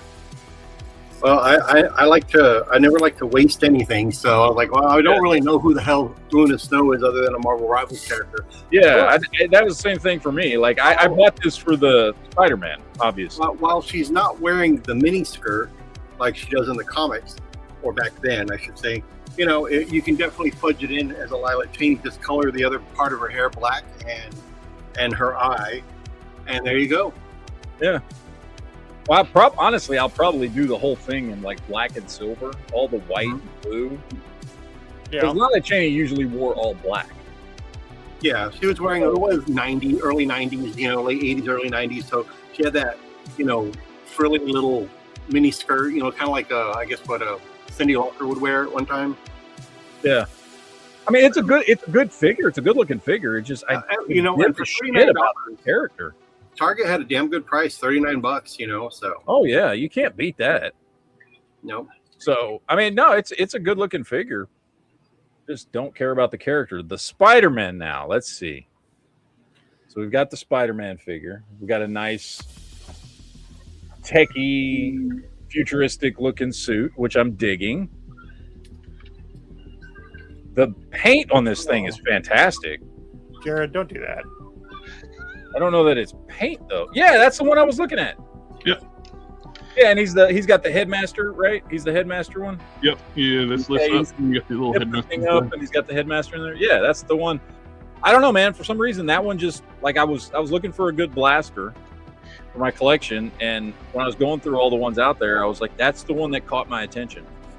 Now, you don't come with this gun. This is like a guy makes custom parts. This is injection molded. That's like a G1 style gun. I think this is for the. He made this for another version, but it fits the hand. 5mm post, and it fits scale wise. I think it's pretty good. You know what? This is a really good looking. What turtle is that? Sith? This is the Yojimbo. Oh, okay. I didn't get a chance to see it. Look at it pretty quick. The Stansaki ones. Yeah. Those are nice. Yeah. This one here is the Fortnite Ninja Turtle. Yeah, I finally picked up the other two, so I've got Raph and Donnie now. Well, grab them all that you want before the end of the year, man. Because after that, no more NECA turtles. No more. You know, wow. I gotta say, the articulation on this figure is just basic Marvel Legends articulation. So there's not really anything crazy about it, other than he does have drop down hips.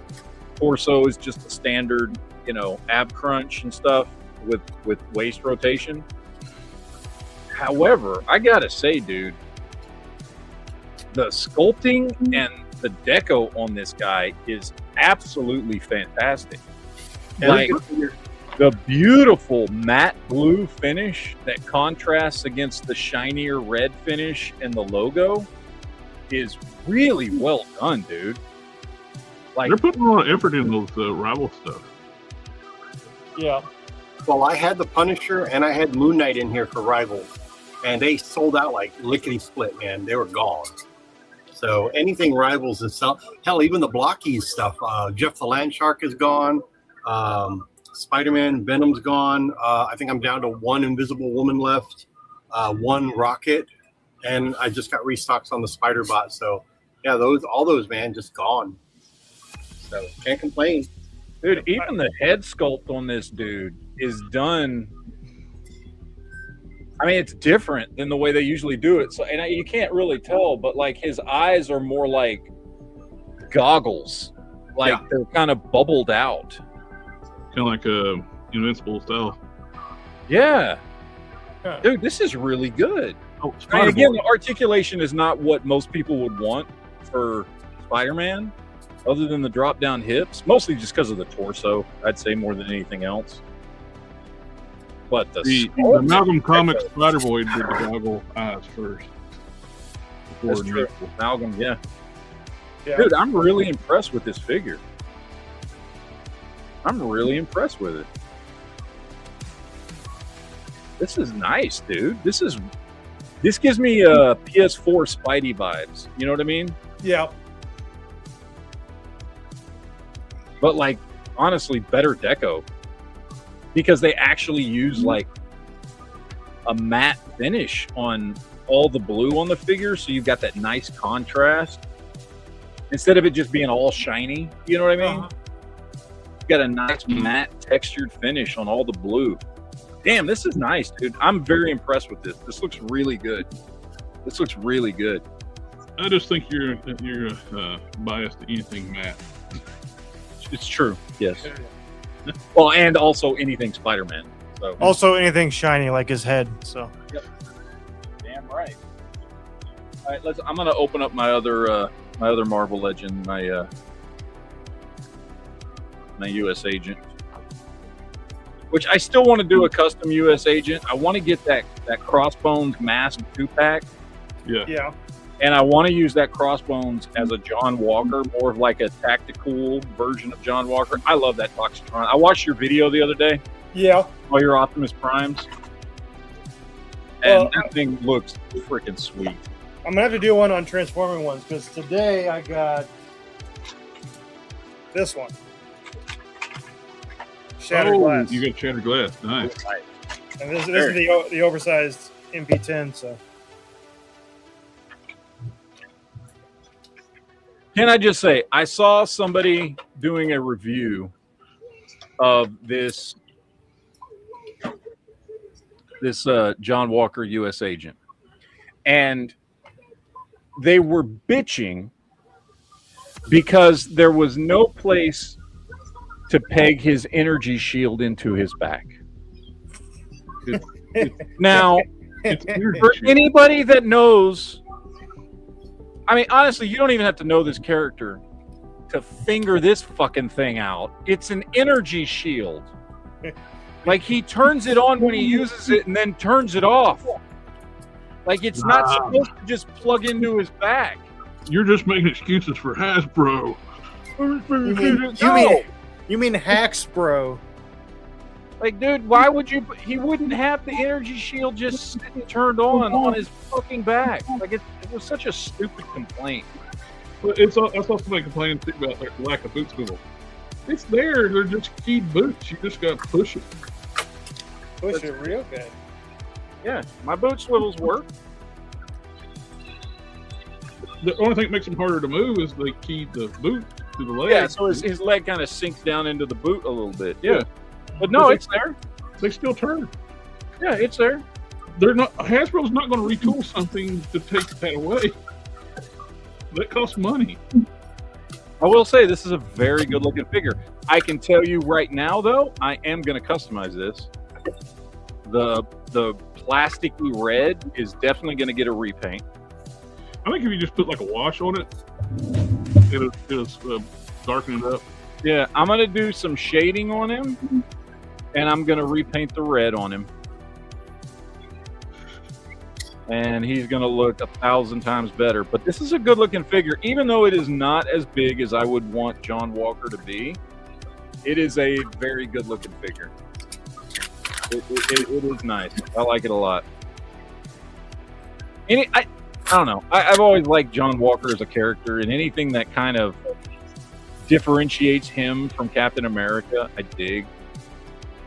Like, even remember in the early 2000s when they put him in more of like a tactical kind of military style U.S. agent outfit. They had him lose an arm and a leg a few years back. Then he, in a pocket dimension, he got like a brain damage Venom symbiote, which emerged for fit.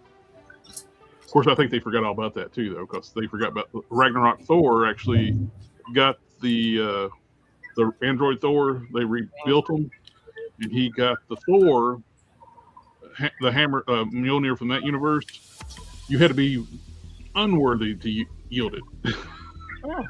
And he took on the appearance of that Pocket Universe Thor. The Pocket Universe AIM made. And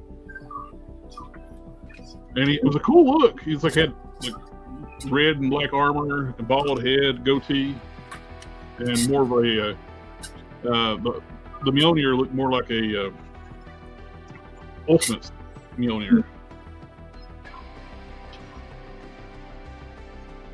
Meow meow. Meow meow. Meow meow meow. Meow mix. Yes. Game Machine James. Yes, I'm using a Caliban for making multiple Prime customs. He's just obsessed with Prime. Yes. This is the prime example. That's his form of autism. Yeah. Which got me like where I started making one for the guy we know we're doing a work trade. The first appearance one. And then it's like, well, I need to finish up ones I've had in my work in progress bin forever. Now it's got me like, They make more versions of variations of Prime. Because and like the breakthrough crossover event, he had to go in outer space, and he was able to do like a chrome shield body with silver and red chrome. Okay, this. I'm having mixed feelings on this. This Shockwave. It is very well done. Very well done. However, I almost feel like I don't know if there is details here. There is detail. I'm not gonna. I mean, I almost feel like some of this detail, like on his legs and stuff, should have been painted. Well, they actually took a lot of the detailing away on that cartoon version. Yeah, well, because they had what was it, the Siege, and they had to reuse that one for a while. Yeah, and they both Shelby and I got that 3-pack. It's got the Megatron, Earthrise Megatron, and Soundwave, and Shockwave, and Knit. I don't know. Maybe it's just me. He's really nice. I just feel like there's detail here that should be accentuated. You know what I mean? Like, especially on the gray portions, like on his legs and his feet and stuff. I feel like there's details there that just don't really pop, and it just makes it look like boring gray plastic. Yes. However, the figure feels great, dude. Like, the joints are tight. The plastic feels solid. It's nice. I just feel like the details need to be brought out a little bit. Maybe like a wash or some line work or something. But it is nice. It is nice. I'm digging it. I felt bad about not picking up that Skywarp when I saw him at GameStop, so I may have gone back for him. I did the exact same thing.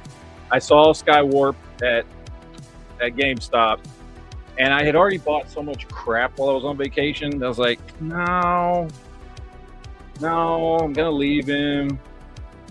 And now I kind of regret it. Yeah. Since I'm probably never going to get the Starscream, so. Yeah, probably, because... Dude, just go to Hobby Link Japan. Pre-order it there. It comes out in December. Honestly, at this point, I think I'm just going to wait for the KO, man. Yeah, that too. But if you want the official one, everybody's like complaining about, yes, sucks what's going on with Target. I had to like hit the renew. Like, yes, I still don't cancel my item. I still want it. I got the pre-order at Target, but I wasn't going to miss out. So I got the FOMO, and I just went to Hobby Link Japan, HLJ. It's $1 cheaper, but you'll pay like $20 shipping or something like when it comes out. Yeah.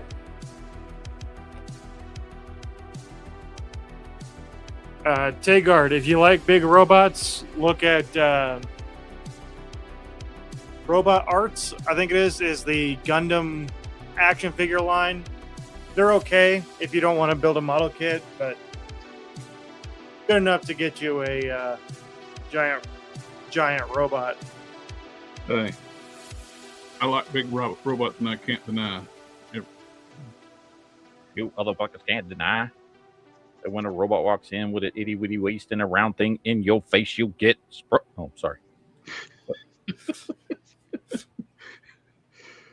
This is a beautiful little power glide, man. This is great. You know, the other one I want is I forget what line it's from. When they redid Power Glide, and he's like a big freaking Voyager. It's either Generations or Universe. I got that one. I like that one. Yeah, that's the other one I wanted to get. This one I like. This is very G1 accurate. I like him being a big brute like that because he's a freaking 18 warthog. Yeah. Yeah. Oh, he's even got waist swivel too. Nice. I didn't think he'd have waist swivel. Nice. It would be very difficult for me to actually bring him over and show him, but I do have an entire army of Blocky's Defenders, the like 2-inch tall ones. Mm-hmm. I have about 80 of them back there. and combiners. The combiners were pretty cool for being as cheap as they are. That's probably up there with some of the best bang for the buck right now on. Bro, there is so much in this package. Whoa. Oh yeah. I think I'm going to save him and mess around with him later. I'm not pulling him out yet. That's a lot to figure out how I want to set these dudes up. Dude, these are big, beefy figures, dude. They're huge. Look at them compared to Whiplash. Oh, yeah. They are freaking huge. Have you picked up the core Joker yet, Matt? Which one? The new Mattel Kids Line Joker. Yeah, I've got him. He was I ordered him. I got him, Robin, Motorcycle Robin, Flash, and Batman all at the same time. He's got a lot in common with the DCUC. That is a phenomenal Joker figure. He is great, and they're kind of yellowed and gross, but the teeth are so well done. Yeah. Dude, they knocked it out of the park with those head sculpts on those things, dude. Oh, you could do a little dark wash on his hair, and it would be perfect. Do a little touch up on buttons and stuff. You want to see perfection is Power Glide. Ooh, is that the MPG or whatever? This is DX9's third-party version of Power Glide. And it's even got the little panel opens up for sure, the little heart. Aw, happy Valentine's Day. But yeah, I got the Fans Toys version, and this, which was more expensive. Usually, Fans Toys knock stuff out of the park. DX9 kicked him in the dick. This is so much better. That's probably my only regret Fans Toys ever purchased was that one.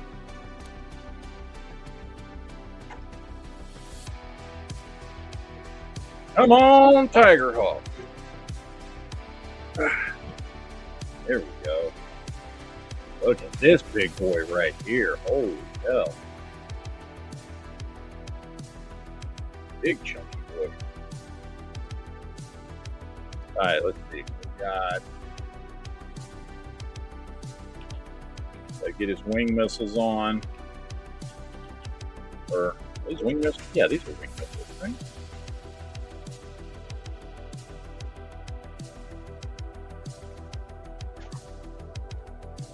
There we go. Come there. Come on. Come on. And let's see.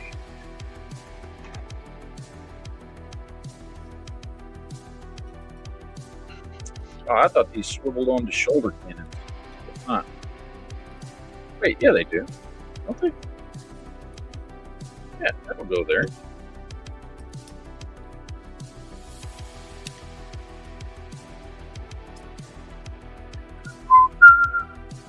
Hold on. Come on, man. Get your shit together.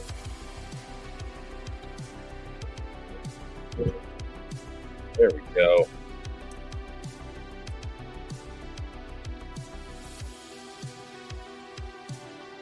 Transformers, more media. Oh. Now, I don't like that his shoulder cannons can't point forward. That's the only thing. Like, he's got them, but they only work if he's shooting up in the sky. Well, that's lame. Well, he has to do trick shots. They're probably meant for his beast mode. Yeah, I'm pretty sure that's what it's for. But it would have been cool if they would have had a way where these, like, transitioned up a little bit so that you could fold the cannons down to look forward when he's in robot mode. Would have been a cool thing to have fingered out. But all right, whatever. It's still a great looking figure. And for $25, I ain't gonna complain. Shit. You mean What was retail on this dude originally? Like $60, $65? 55 or 59. He's leader class. He's leader class, right? Or is he Voyager? No, he's leader. He's leader class. Yeah. He's a big boy right there. Oh. We are getting down to it. Let's open up Silverbolt.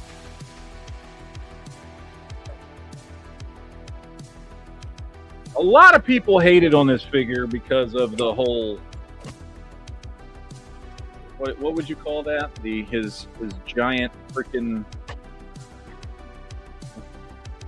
extra attachment piece that basically is only there because that's how you build Superion. Yeah. Which I don't mind, because you're going to have minor parts anyway. Just might as well just make it a big.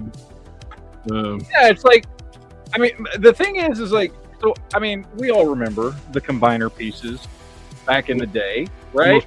They were just rare pieces that you would lose unless you always kept it in combiner mode. Yep.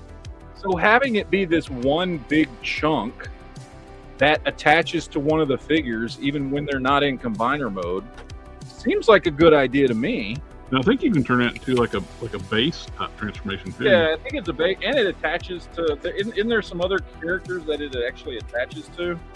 Yeah, they got that red and blue one, Nexus Prime thing. I think. Oh yeah. I think you saw it while it was out. You said, "What the hell is that?"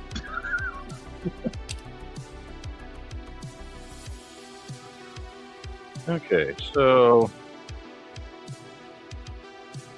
yeah, so it's like it's a base mode,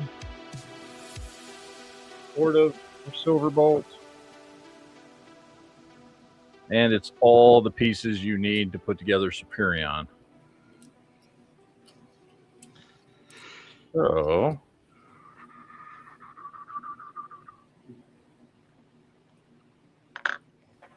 I don't know how he pegs together. Okay, that is. But you can actually build most of Superion with that. You just need the limb bots to fill in the plugs. Where's his nose? Am I missing something here? Voldemort? What's his fucking nose?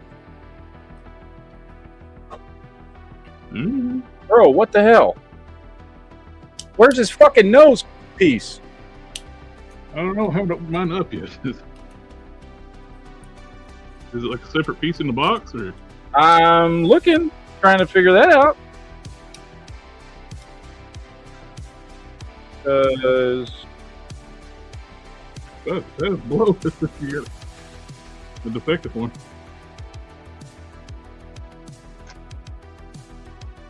there's nothing else in the box that I see.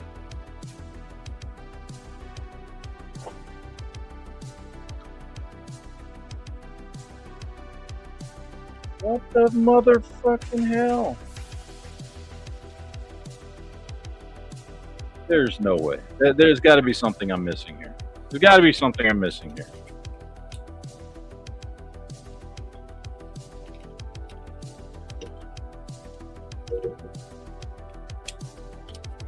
Ah, yeah. Okay, there we go.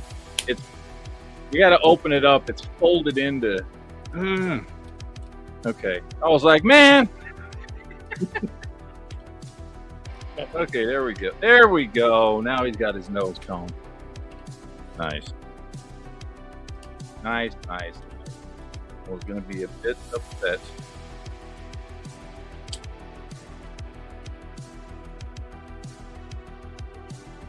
Let's see. Come on, snap together, sir. I want to see how this thing looks. I was watching, you know, the angry electrician guy that does also like little historical video things. Yeah. Part of the uncensored podcast thing. Yep. I thought about you, Matt. On his last video, he was talking about that air conditioning is the most important invention of the 20th century. Yep. And he was talking about some of the things where the wives were discussing, like how much better disposition their husbands are in with everything. Yep. Because I know y'all all remember when I didn't have air conditioning for like a week and a half a few years ago when I was still living in South Texas. Yeah, you're like me driving through traffic. I was a very, very angry individual. I was not a happy camper. Okay, let's see. How does this go? I want to figure out how to get his whole like deluxe mode put together.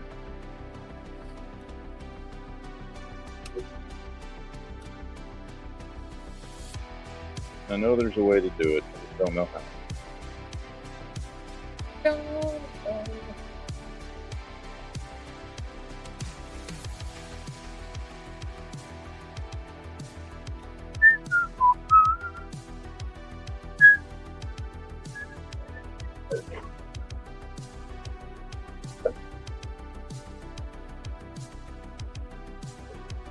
This swings around.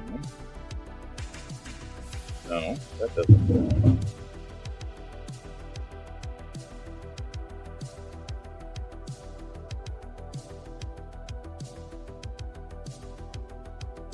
Ah, here we go. That pegs in there.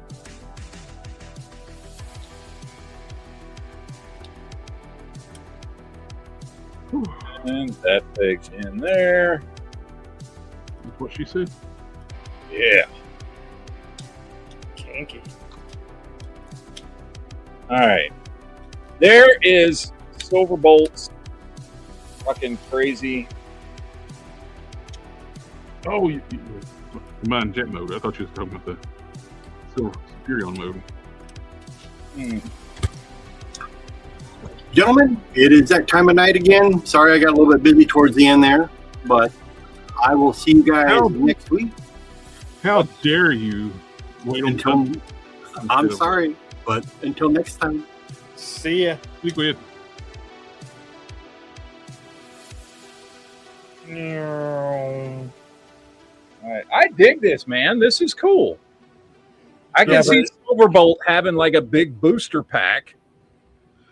Hold on, too. So something to help him fly too, because in the cartoon series, he was built from a low-flying cargo. Yes, I remember the whole episode where he was afraid of heights. Yep. Yeah, that was a good episode. That's one of my favorite episodes. Because he was a low-flying. Was he a passenger plane? Is all he was. Yeah. He wasn't. He was the only one that wasn't like a military vehicle. And yeah. And he was the vehicles he built. They built the Aerobots, reconfigured them into like Earth mode for Cybertronian. He was some kind of like low flying cargo or something vehicle, or in his alt mode, Earth mode is a Concorde jet, which is a high speed, high altitude jet. But I actually dig this, dude. I'm gonna be honest. I know a lot of people were hating on this. I like it myself.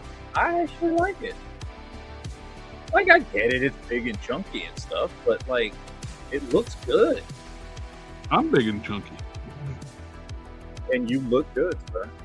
I like them big. I like them chunky. Yeah, I dig this. I kind of want to leave it in fucking plane mode until I get the rest of them to put Superion together. I was not planning, and because I had talked to you about this before, this was not the version of Superion I was planning on getting. Yeah, but when you get, I was going to get the the Combiner Wars one. Yeah. But now I've got him, so I've got to finish this one. Plus, you got that one for $50. I know, dude. You can't beat that. Yeah. You cannot beat that price, dude. That's what he should have retailed anyway. Yeah. Well, because I have Walmart Plus, I didn't pay any shipping or anything on him. Same. So he was 40. What was he? 40 something. I think he was like $50 even. Yeah, dude, this is awesome. He's freaking huge, dude.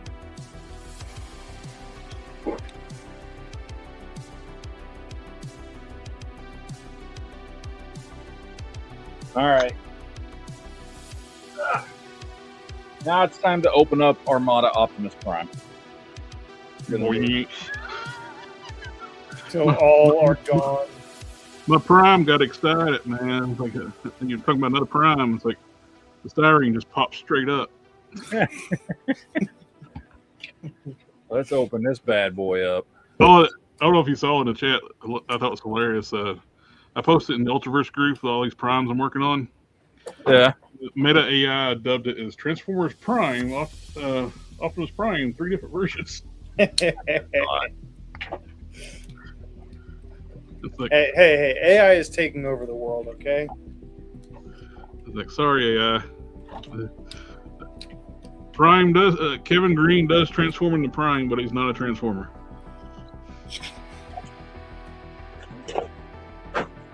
All right.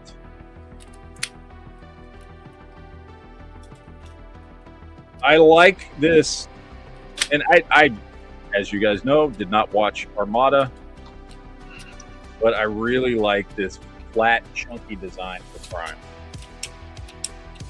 It looks really cool.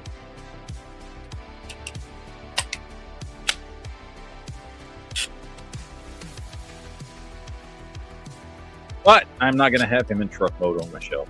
So we got to get this. Yamhammer's like, even AI knows, no one knows Prime in the comics. I am hurt and offended.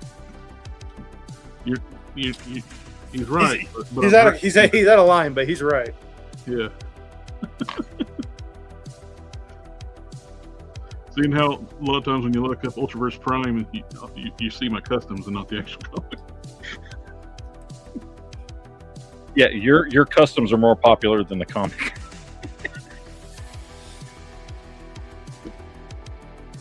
Yeah, that makes things so much easier. I cracked the waist so I can do the armor.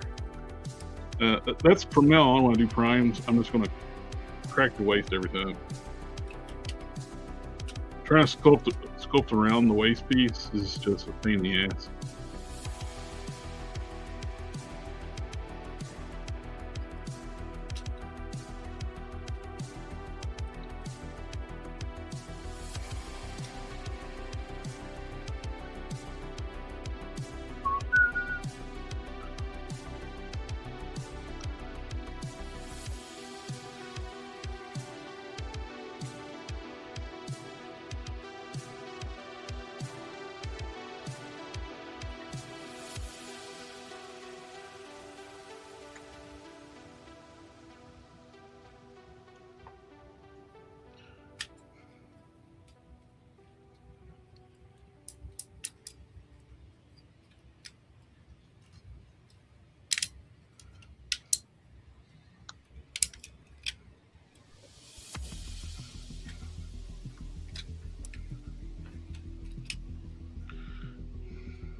Alright, I feel like I'm missing something here with his feet.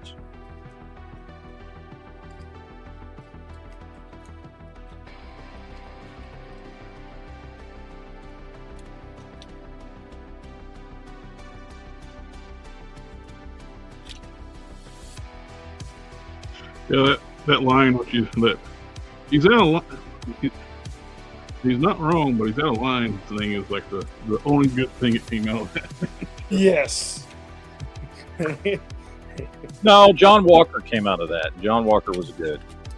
Yeah. Yeah. I mean, I think they treated him like shit so far in the MCU, but I don't understand that whole thing where they got mad at him for killing a terrorist after the terrorist killed his fellow soldier and friend. Yeah, it's stupid. It doesn't make any sense.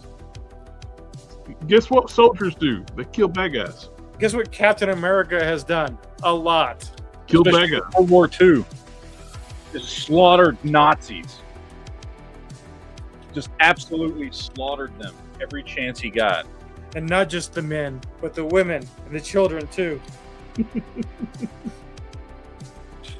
think you might be mixing up properties. Disney is Disney. It's all the same.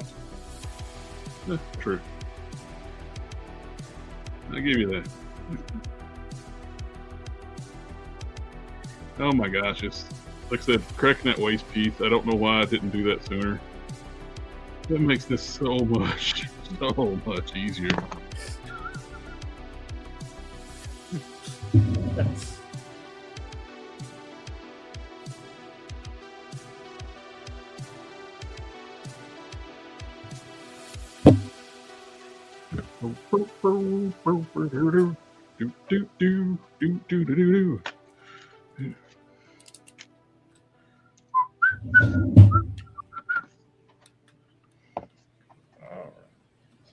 Thank you, Yamhammer, man of culture. That's something I hadn't thought about in a long time. Busy bees.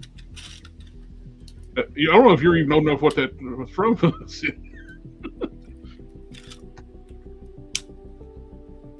What, busy bee? Busy bees. The old cartoon from like the show on Warner Brothers before the movies. No, that's foreign to me. They later were aired on TV, but that's where the origin of the Looney Tunes came from. Like they, instead of like movie trailers, they would actually show like little cartoon shorts. Ah.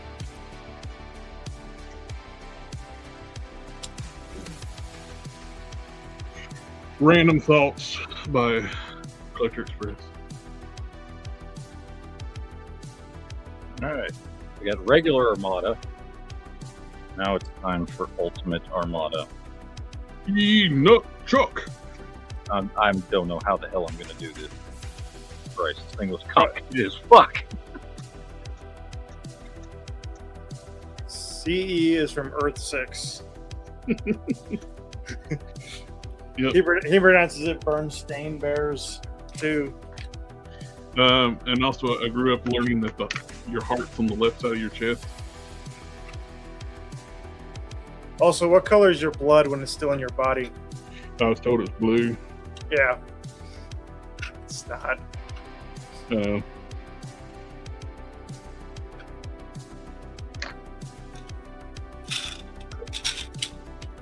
Mine's green. I'm a Vulcan. I have copper in my blood instead of iron. Not today, Copper. Which makes you wonder, why is Vulcan so strong if they're copper? Iron's a lot stronger. I got steel in my blood.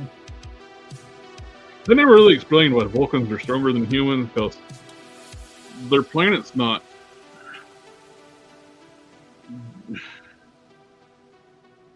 a heavy gravity world or anything.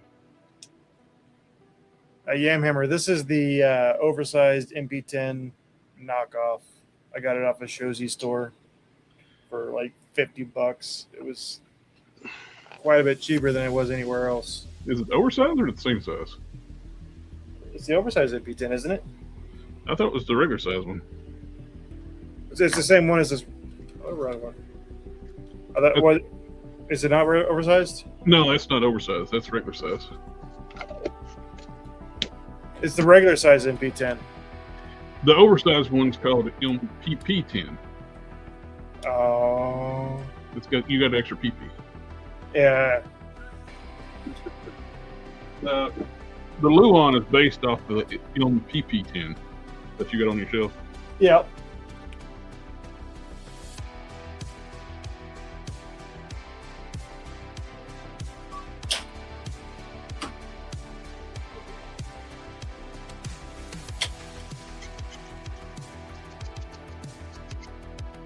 Which Weijing was the company that did the original MPP10, and they did a Megatron as well to go with LPP10, but they never upscaled Megatron to Luon scale.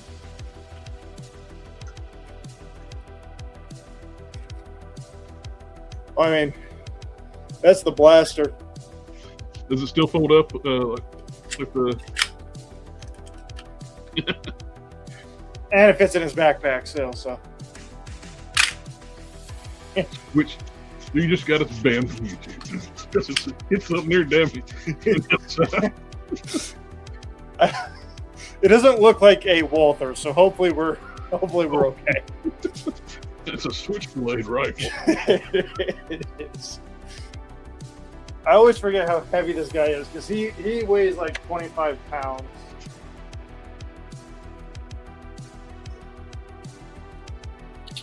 Like a large child. Yes. It's not saying that he expression like it's the size of a small child. It's like that's the size of a large child.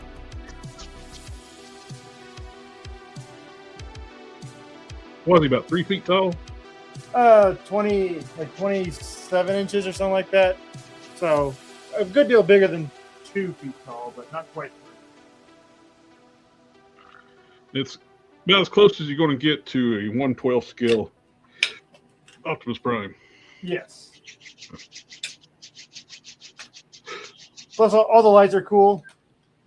I wish there was a way to do them not battery operated. But yeah, it'd be nice if they could have done those things where you do like a power ring, where you just set them on it and it'd turn all the lights on. Yeah, you can do that, or I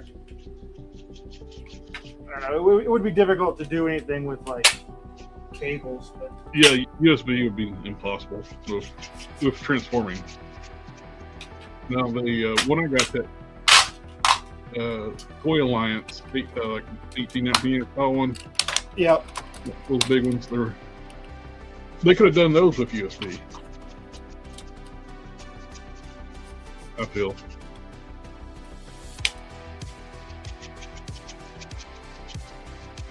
Who's a big boy? Who's a big boy? He's a great big boy.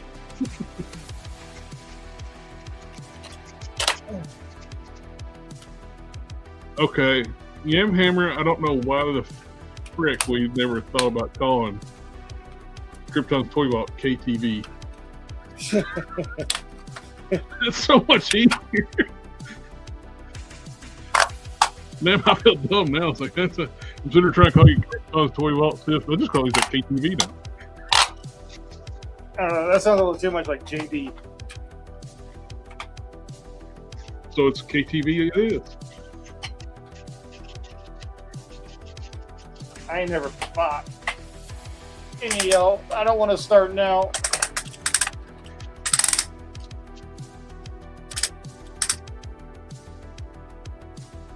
I gotta work on a project for work this weekend. It's a big rush on something. So that's gonna be fun. I think it's supposed to rain this weekend anyway, because I need to get the shoot off around the 442 out in the garage, because they're going middle of August. They're going to come get it and start working on it. We're going to come get it. Go get it. That's basically my birthday gift to myself for next year. Yeah. It's the car's 40th birthday and my 50th birthday. Well, I have to start working on some of my projects, because that's why I missed last week. Was I was going and picking up a 1980 Harley Davidson Sportster. That's a likely story. As a result, I now have a bike in storage that I really would like to get working on. Probably. I guess that probably needs to wait, though. Aren't you getting ready to move? No, maybe unknown on the moving thing. Everything's changing constantly, and getting anything concreted down right now is next to impossible.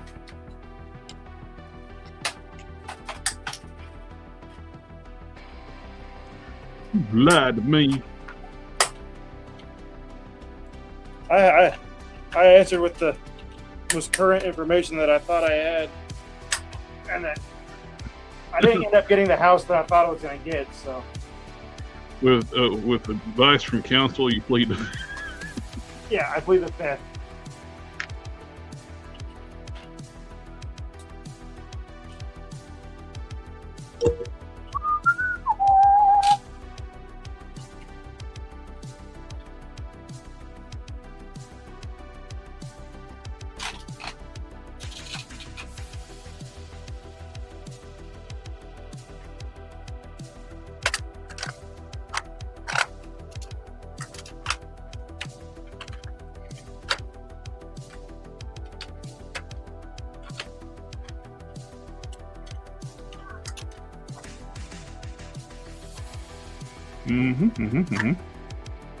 Time is it?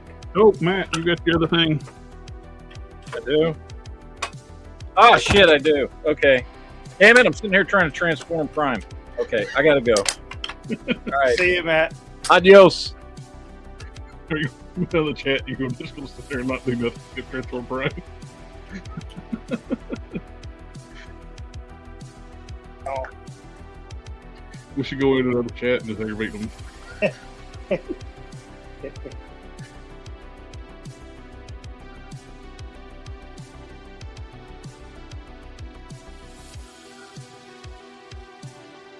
You just have to look at it. It's like it was 2 minutes after 9, and it's like, oh yeah.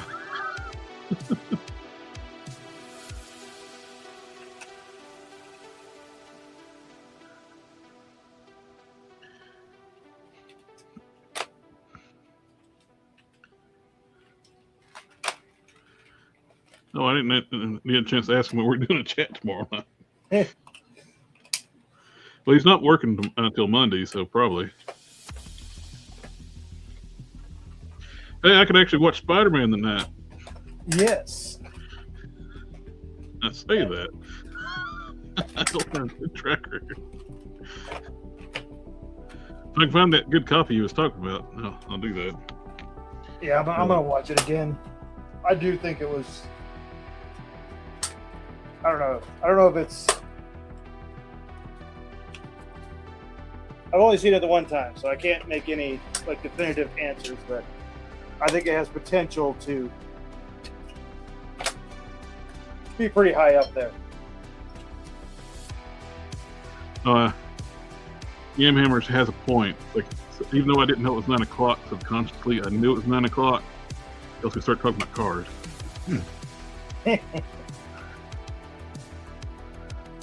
We are on the after hours chat.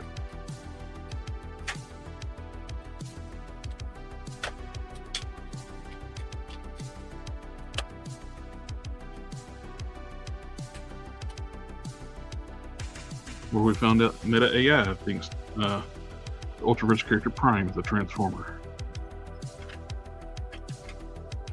He's a transformer.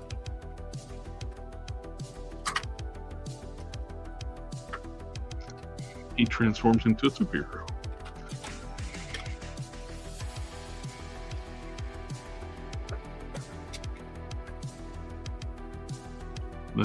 Apparently they don't know the difference between Prime and Optimus Prime. There's a difference? I think I heard that there is a little bit of a difference.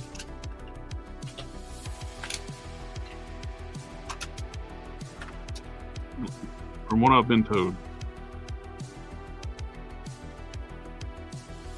I want to turn into a truck now. Don't realize how much more work it is when the figure weighs 25 pounds. Need to hit the gym, transform that toy.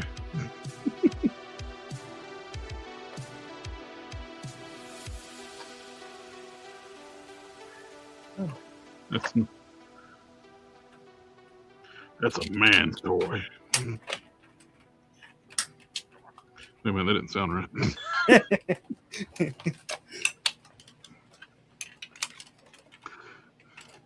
don't remember.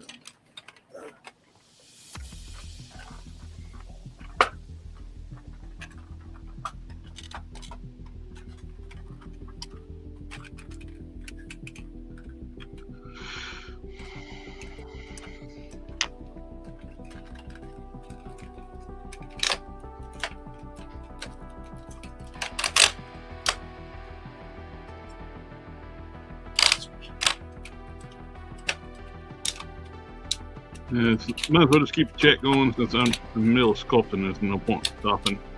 Yeah. So I'm going to be sitting here sculpting anyway, so might as well do it on camera.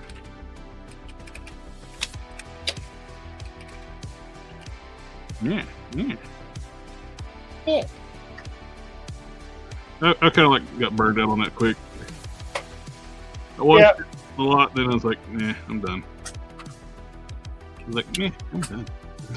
I never watched any of the second season.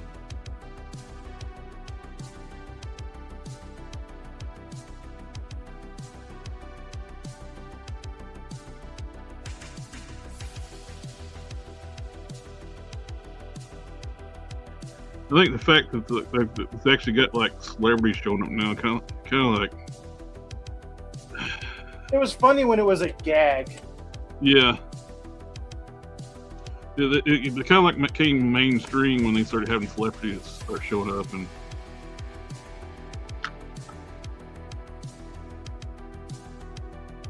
I liked it before it was popular. yeah.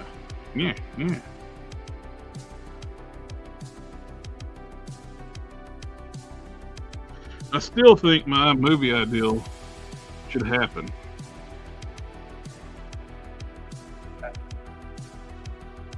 We need to get John Cena playing the character Ernest in a action comedy where Vern has been kidnapped by. And he's got to go save him. That's what I mean. Yeah. Vern!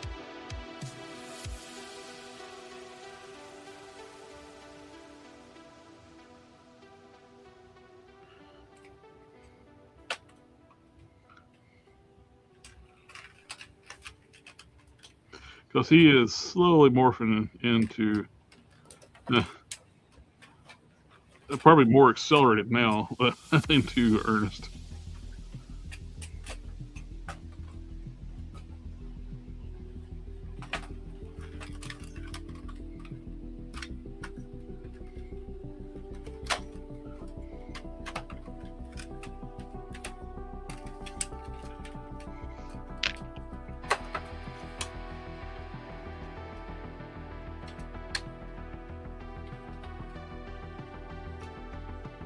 What was that actor's name? I forget.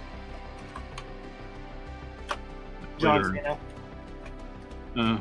The original actor's name.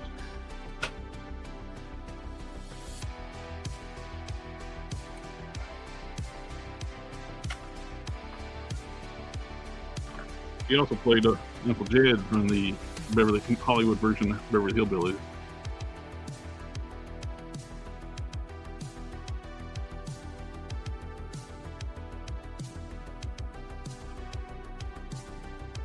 I don't know, but that's a big truck. I'm going to turn into a truck now. Trigger. That was like from like a online comedy like video type thing. I'm going to turn into a truck now. It is now official, some kind of official thing they did for Transformers, and I think it's actually the same voice actor that did like the comedy one. And like, well, what they're going to do is I'm going to turn into a truck now. It's now canon. I'm going to turn into a truck now. Yeah, I remember said Jim Varney. There you go. Thank you, sir. Yeah. I'm going to put this down now. I'm exhausted. Oh, wait.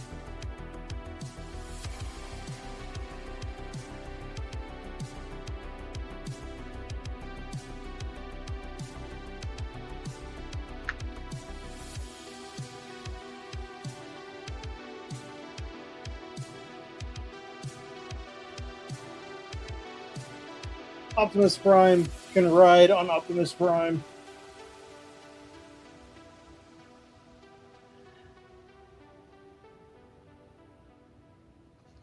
He's Optimus Prime playing with himself. He is. Oh, it could get way worse, too. Way worse.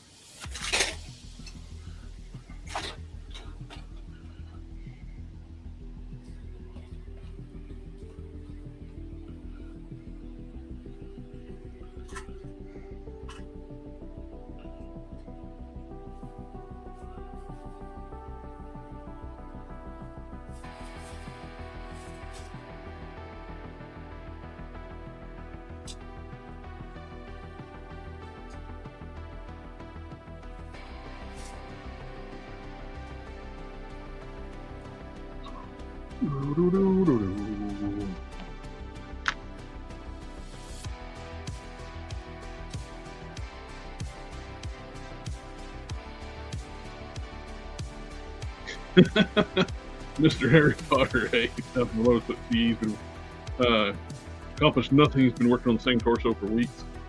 Well, technically, yes and no. You got that one.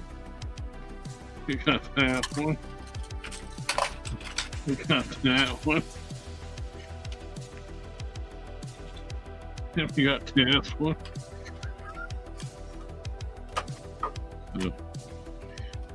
Kinda, yeah, yes and no. All at the same time. Yeah.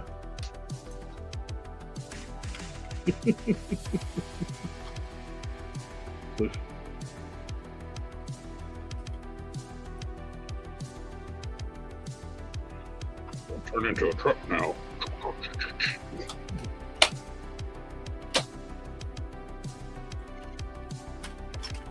He's tall enough to fight young children.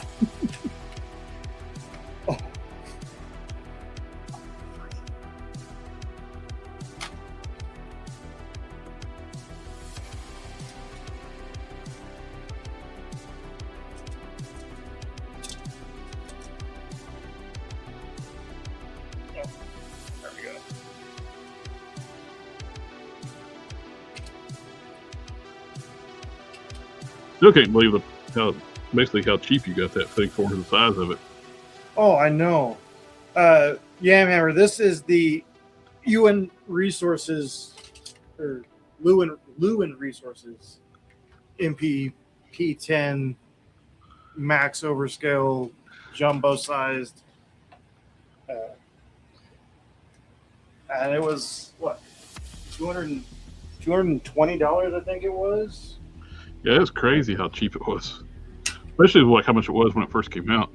Now, it took like 3 months for me to finally get it because it was shipped on the boat over, but it was very much worth it.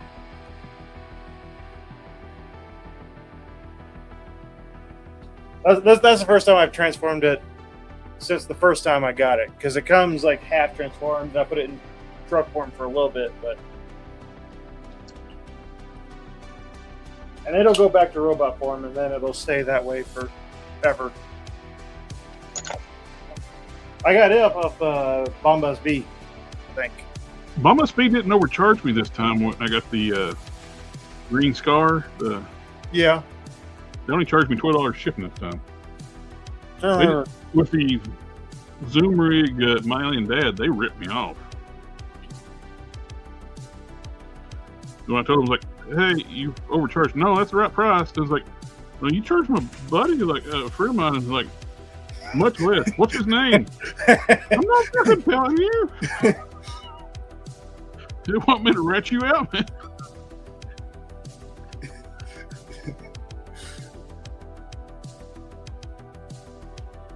Let's see. Instead of them admitting they overcharged, they just like, no, we'll fix that. We'll make your friend pay the same price. I don't think that would have worked out very well because mine had already shipped. Like, we're going to send you a bill before you get anything else from us. Like, what are they going to do? You already had it, like you said. It's not like they didn't charge me enough. No, they charged the proper amount is what I wanted to get charged. They doubled my shipping price because I bought two and they shipped it in the same box. That's not how that works.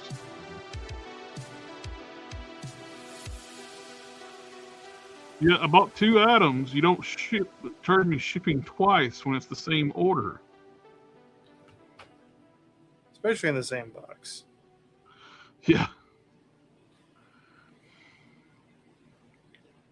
Let's see. How much did I pay for Lewin Resources? $262.84 after shipping.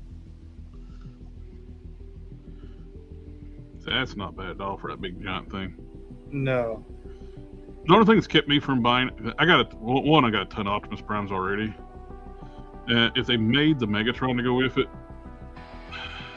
dude, I don't think I could hold out. No, they're like bookends. You need them both.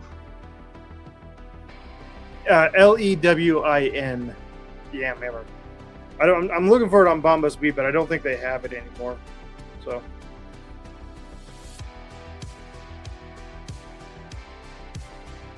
I wonder if Shozy still got it. There's Shozy Store and there's like TF Safari. Yeah. They're both places. That's good places to get all three of those are good places to get stuff like that. Oh no. They have the Lewin Resources Metroplex in stock. Oh no. Oh wait, no, it says sold out. Never mind. That thing is 5 feet tall or something like that. Yes, I watched a video of a guy. It's like weighs like 150 pounds or something like that. Just imagine the shipping cost on that damn thing alone. Comes from China.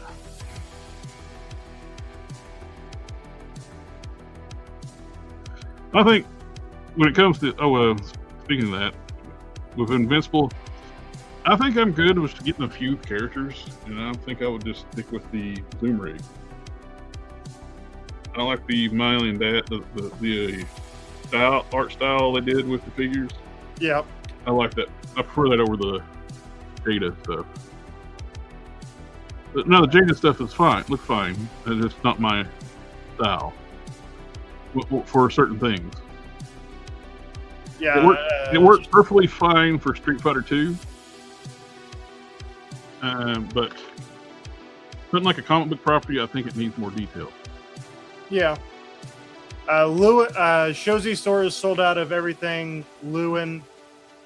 Apparently they did an Optimus Prime Captain America version, the Lewin Resources. Mm-hmm. They did a clear version.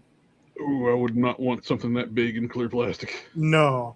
And then they did the original, which had like chrome, like chromed out metal pieces, and then they did this one, which is like brushed. They do have pre-orders up for the Nemesis Prime. That might be, without short of having a Megatron, that might be the other bookend. Of course, that's been up for pre-order for years. I don't think it's coming out. Like the trailer. Yeah. Estimated release date unknown. It's not coming out.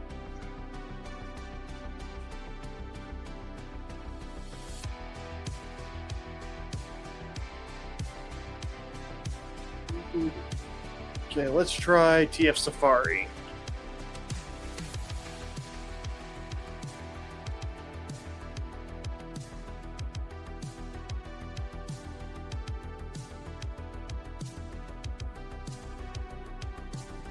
Lewin.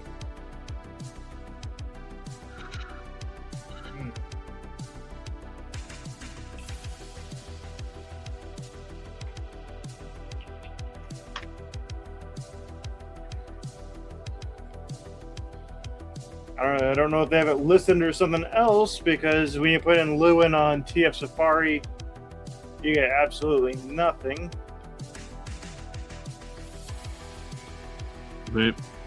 Possibility they may never carried it. It's a big piece to be having it stored in a warehouse. Yeah. I think the size of your store is going to be your storage facilities for your store is going to limit what if you can carry that thing. I would assume the box was massive for that thing. It was decently sized. It wasn't as bad as I would have expected. Because, like I said, when he comes in, he's like half collapsed into like a half truck form. So like, they do a pretty good job of stuffing it in there. That's what she said? Yes. Yeah, when they stuffed it into the box. What she said?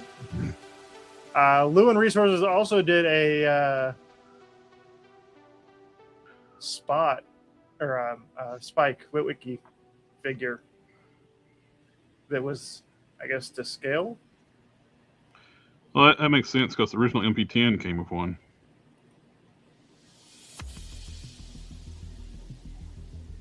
Yeah, I don't think doesn't look like any of the retail stores have them in stock anymore. It might be stuck with eBay for. Oh, did you see that mess with eBay about the harassment lawsuit? Yeah. Yeah, I did. That was a wild ride. Sending dead, like a pig fetus to harass a family. And they were like higher up bigwigs at eBay, like the people that got spammed with or that got caught doing it. Looks like eBay's doing some illegal shit too with they're charging fees on the sales tax. Yeah. You can't charge fees on sales tax. Like the commission fees. Yeah. And the sales tax puts the price up, and they're taking that sales tax price on fees and taking it out of your profit. Yeah. That's illegal. I got really tired of eBay. I sold a lot on there. I've got a pretty good reputation on eBay, but they just take so much of your stuff. Yeah. No, I buy stuff off eBay a lot, which people are having to mark their stuff up now because you used to be able to get stuff cheap on eBay because the fees weren't horrible. Now, plus, it sucks to sell shit on eBay because eBay is a glorified online flea market. Yes. That's what it's always been. Now, they try to treat themselves like they're Amazon now. And we're a vendor. And we're just Amazon is awful too anymore. God. Well, I'm just talking about they try to treat us like a vendor when we're selling their stuff. Like we're going to guarantee stuff like we've had on our shelf for like 10 years. Yeah. And we're going, if there's a problem, like I sold, like one thing, I got out selling stuff on there because I had something mint on the card, DC Direct, which DC Direct figures were known to have issues like you got to treat them, the older figures, with kid gloves. It was mint in the box when I sold it. Never been taken out. Dude rips the fucking legs off of it as soon as he takes it out of the box. Then filed a claim on it that I did something wrong. It's like, dude, you broke it. Stupid is. And I had no returns listed on it, but that eBay don't care. I finally walked the idiot through how to reattach the legs through some emails. More than I would have been doing. Well, they dinged my PayPal, my eBay store until I got him to resolve the issue.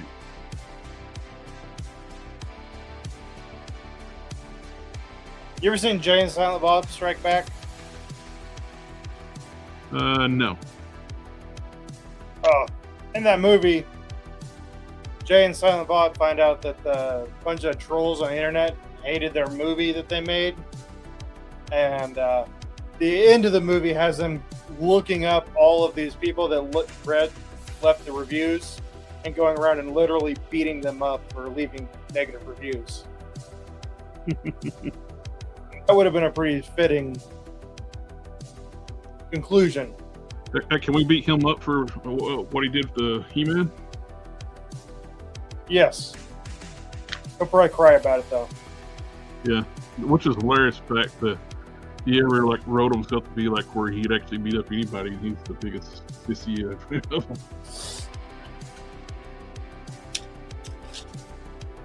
Oh.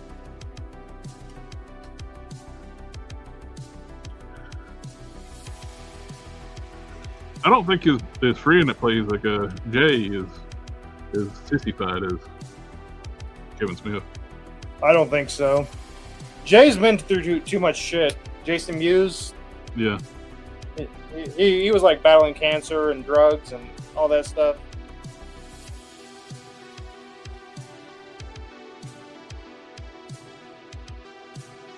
You don't cry when watching a movie trailer? No. Or demasculate He-Man in a He-Man show? Which hilarious. That show, I used to watch it, the Comic Book Guys. Yeah. When they were doing like the podcast at the end of the episode. He admitted in that show, like, he hated He-Man. Then when he was like promoting things, like talking about how much he loved He-Man and stuff, it's like, dude, just be honest. We all seen you talk about how much you never liked He-Man. You were too old for it too at the time. That was your words.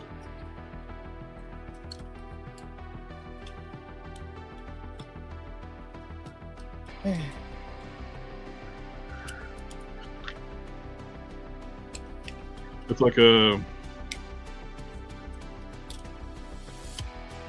what you call it? The dude that was Rhodey in the first Iron Man movie. Yeah, Terrence Howard. Yeah, he was doing like an interview. He was talking about like, oh, I'm looking forward to playing this character. This was my dad's favorite character as a kid. Like, Rhodey's not that old.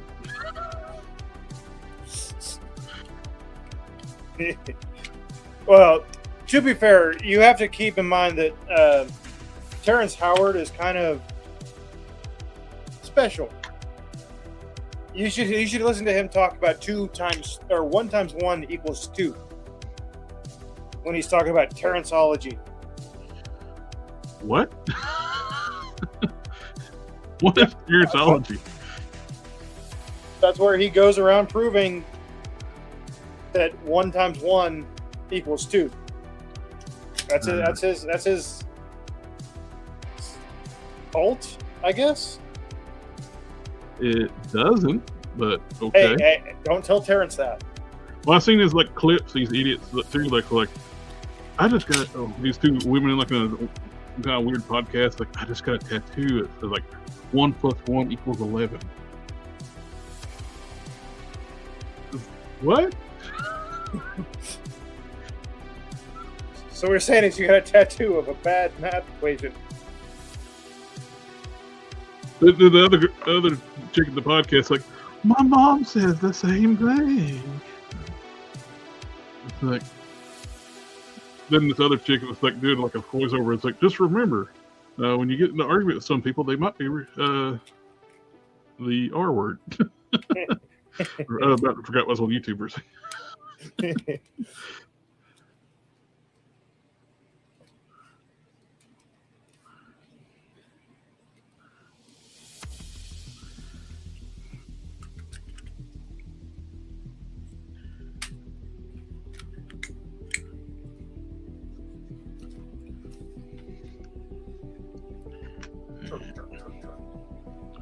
I'm going to turn into a truck now.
For mold making, snagged an extra Caliban torso and arm for cheap off eBay. Yeah. Should be here for too long. I should finally have my. I think I should have my mini Soundwave tomorrow. Then you have a 6-inch scale Soundwave next week sometime. Sometime in the next 3 to 5 months, I'll get a 6.5-inch Soundwave. I did 5-day shipping. It was quite a bit cheaper. It's like, you want to do 3 days or 5 days? It's Friday. No matter what I pick, it's going to be 5 days. So I'll do the regular 5 days. Yeah, I should have YOLO Park tomorrow. YOLO.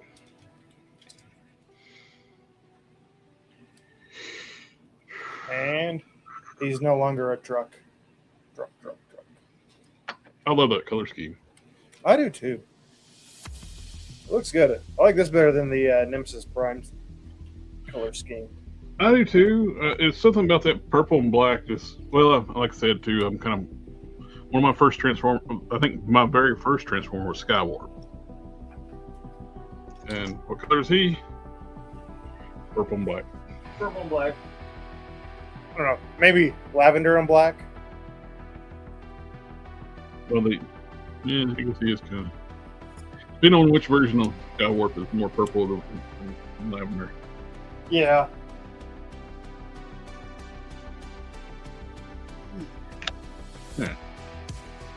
Yeah. I think I'm ready to wrap it up now. I gotta quit because I was doing one of those things too where you can only sculpt so far and then you start sticking your finger in the sculpt. I did that. You just gotta let it cure sometimes. Yeah.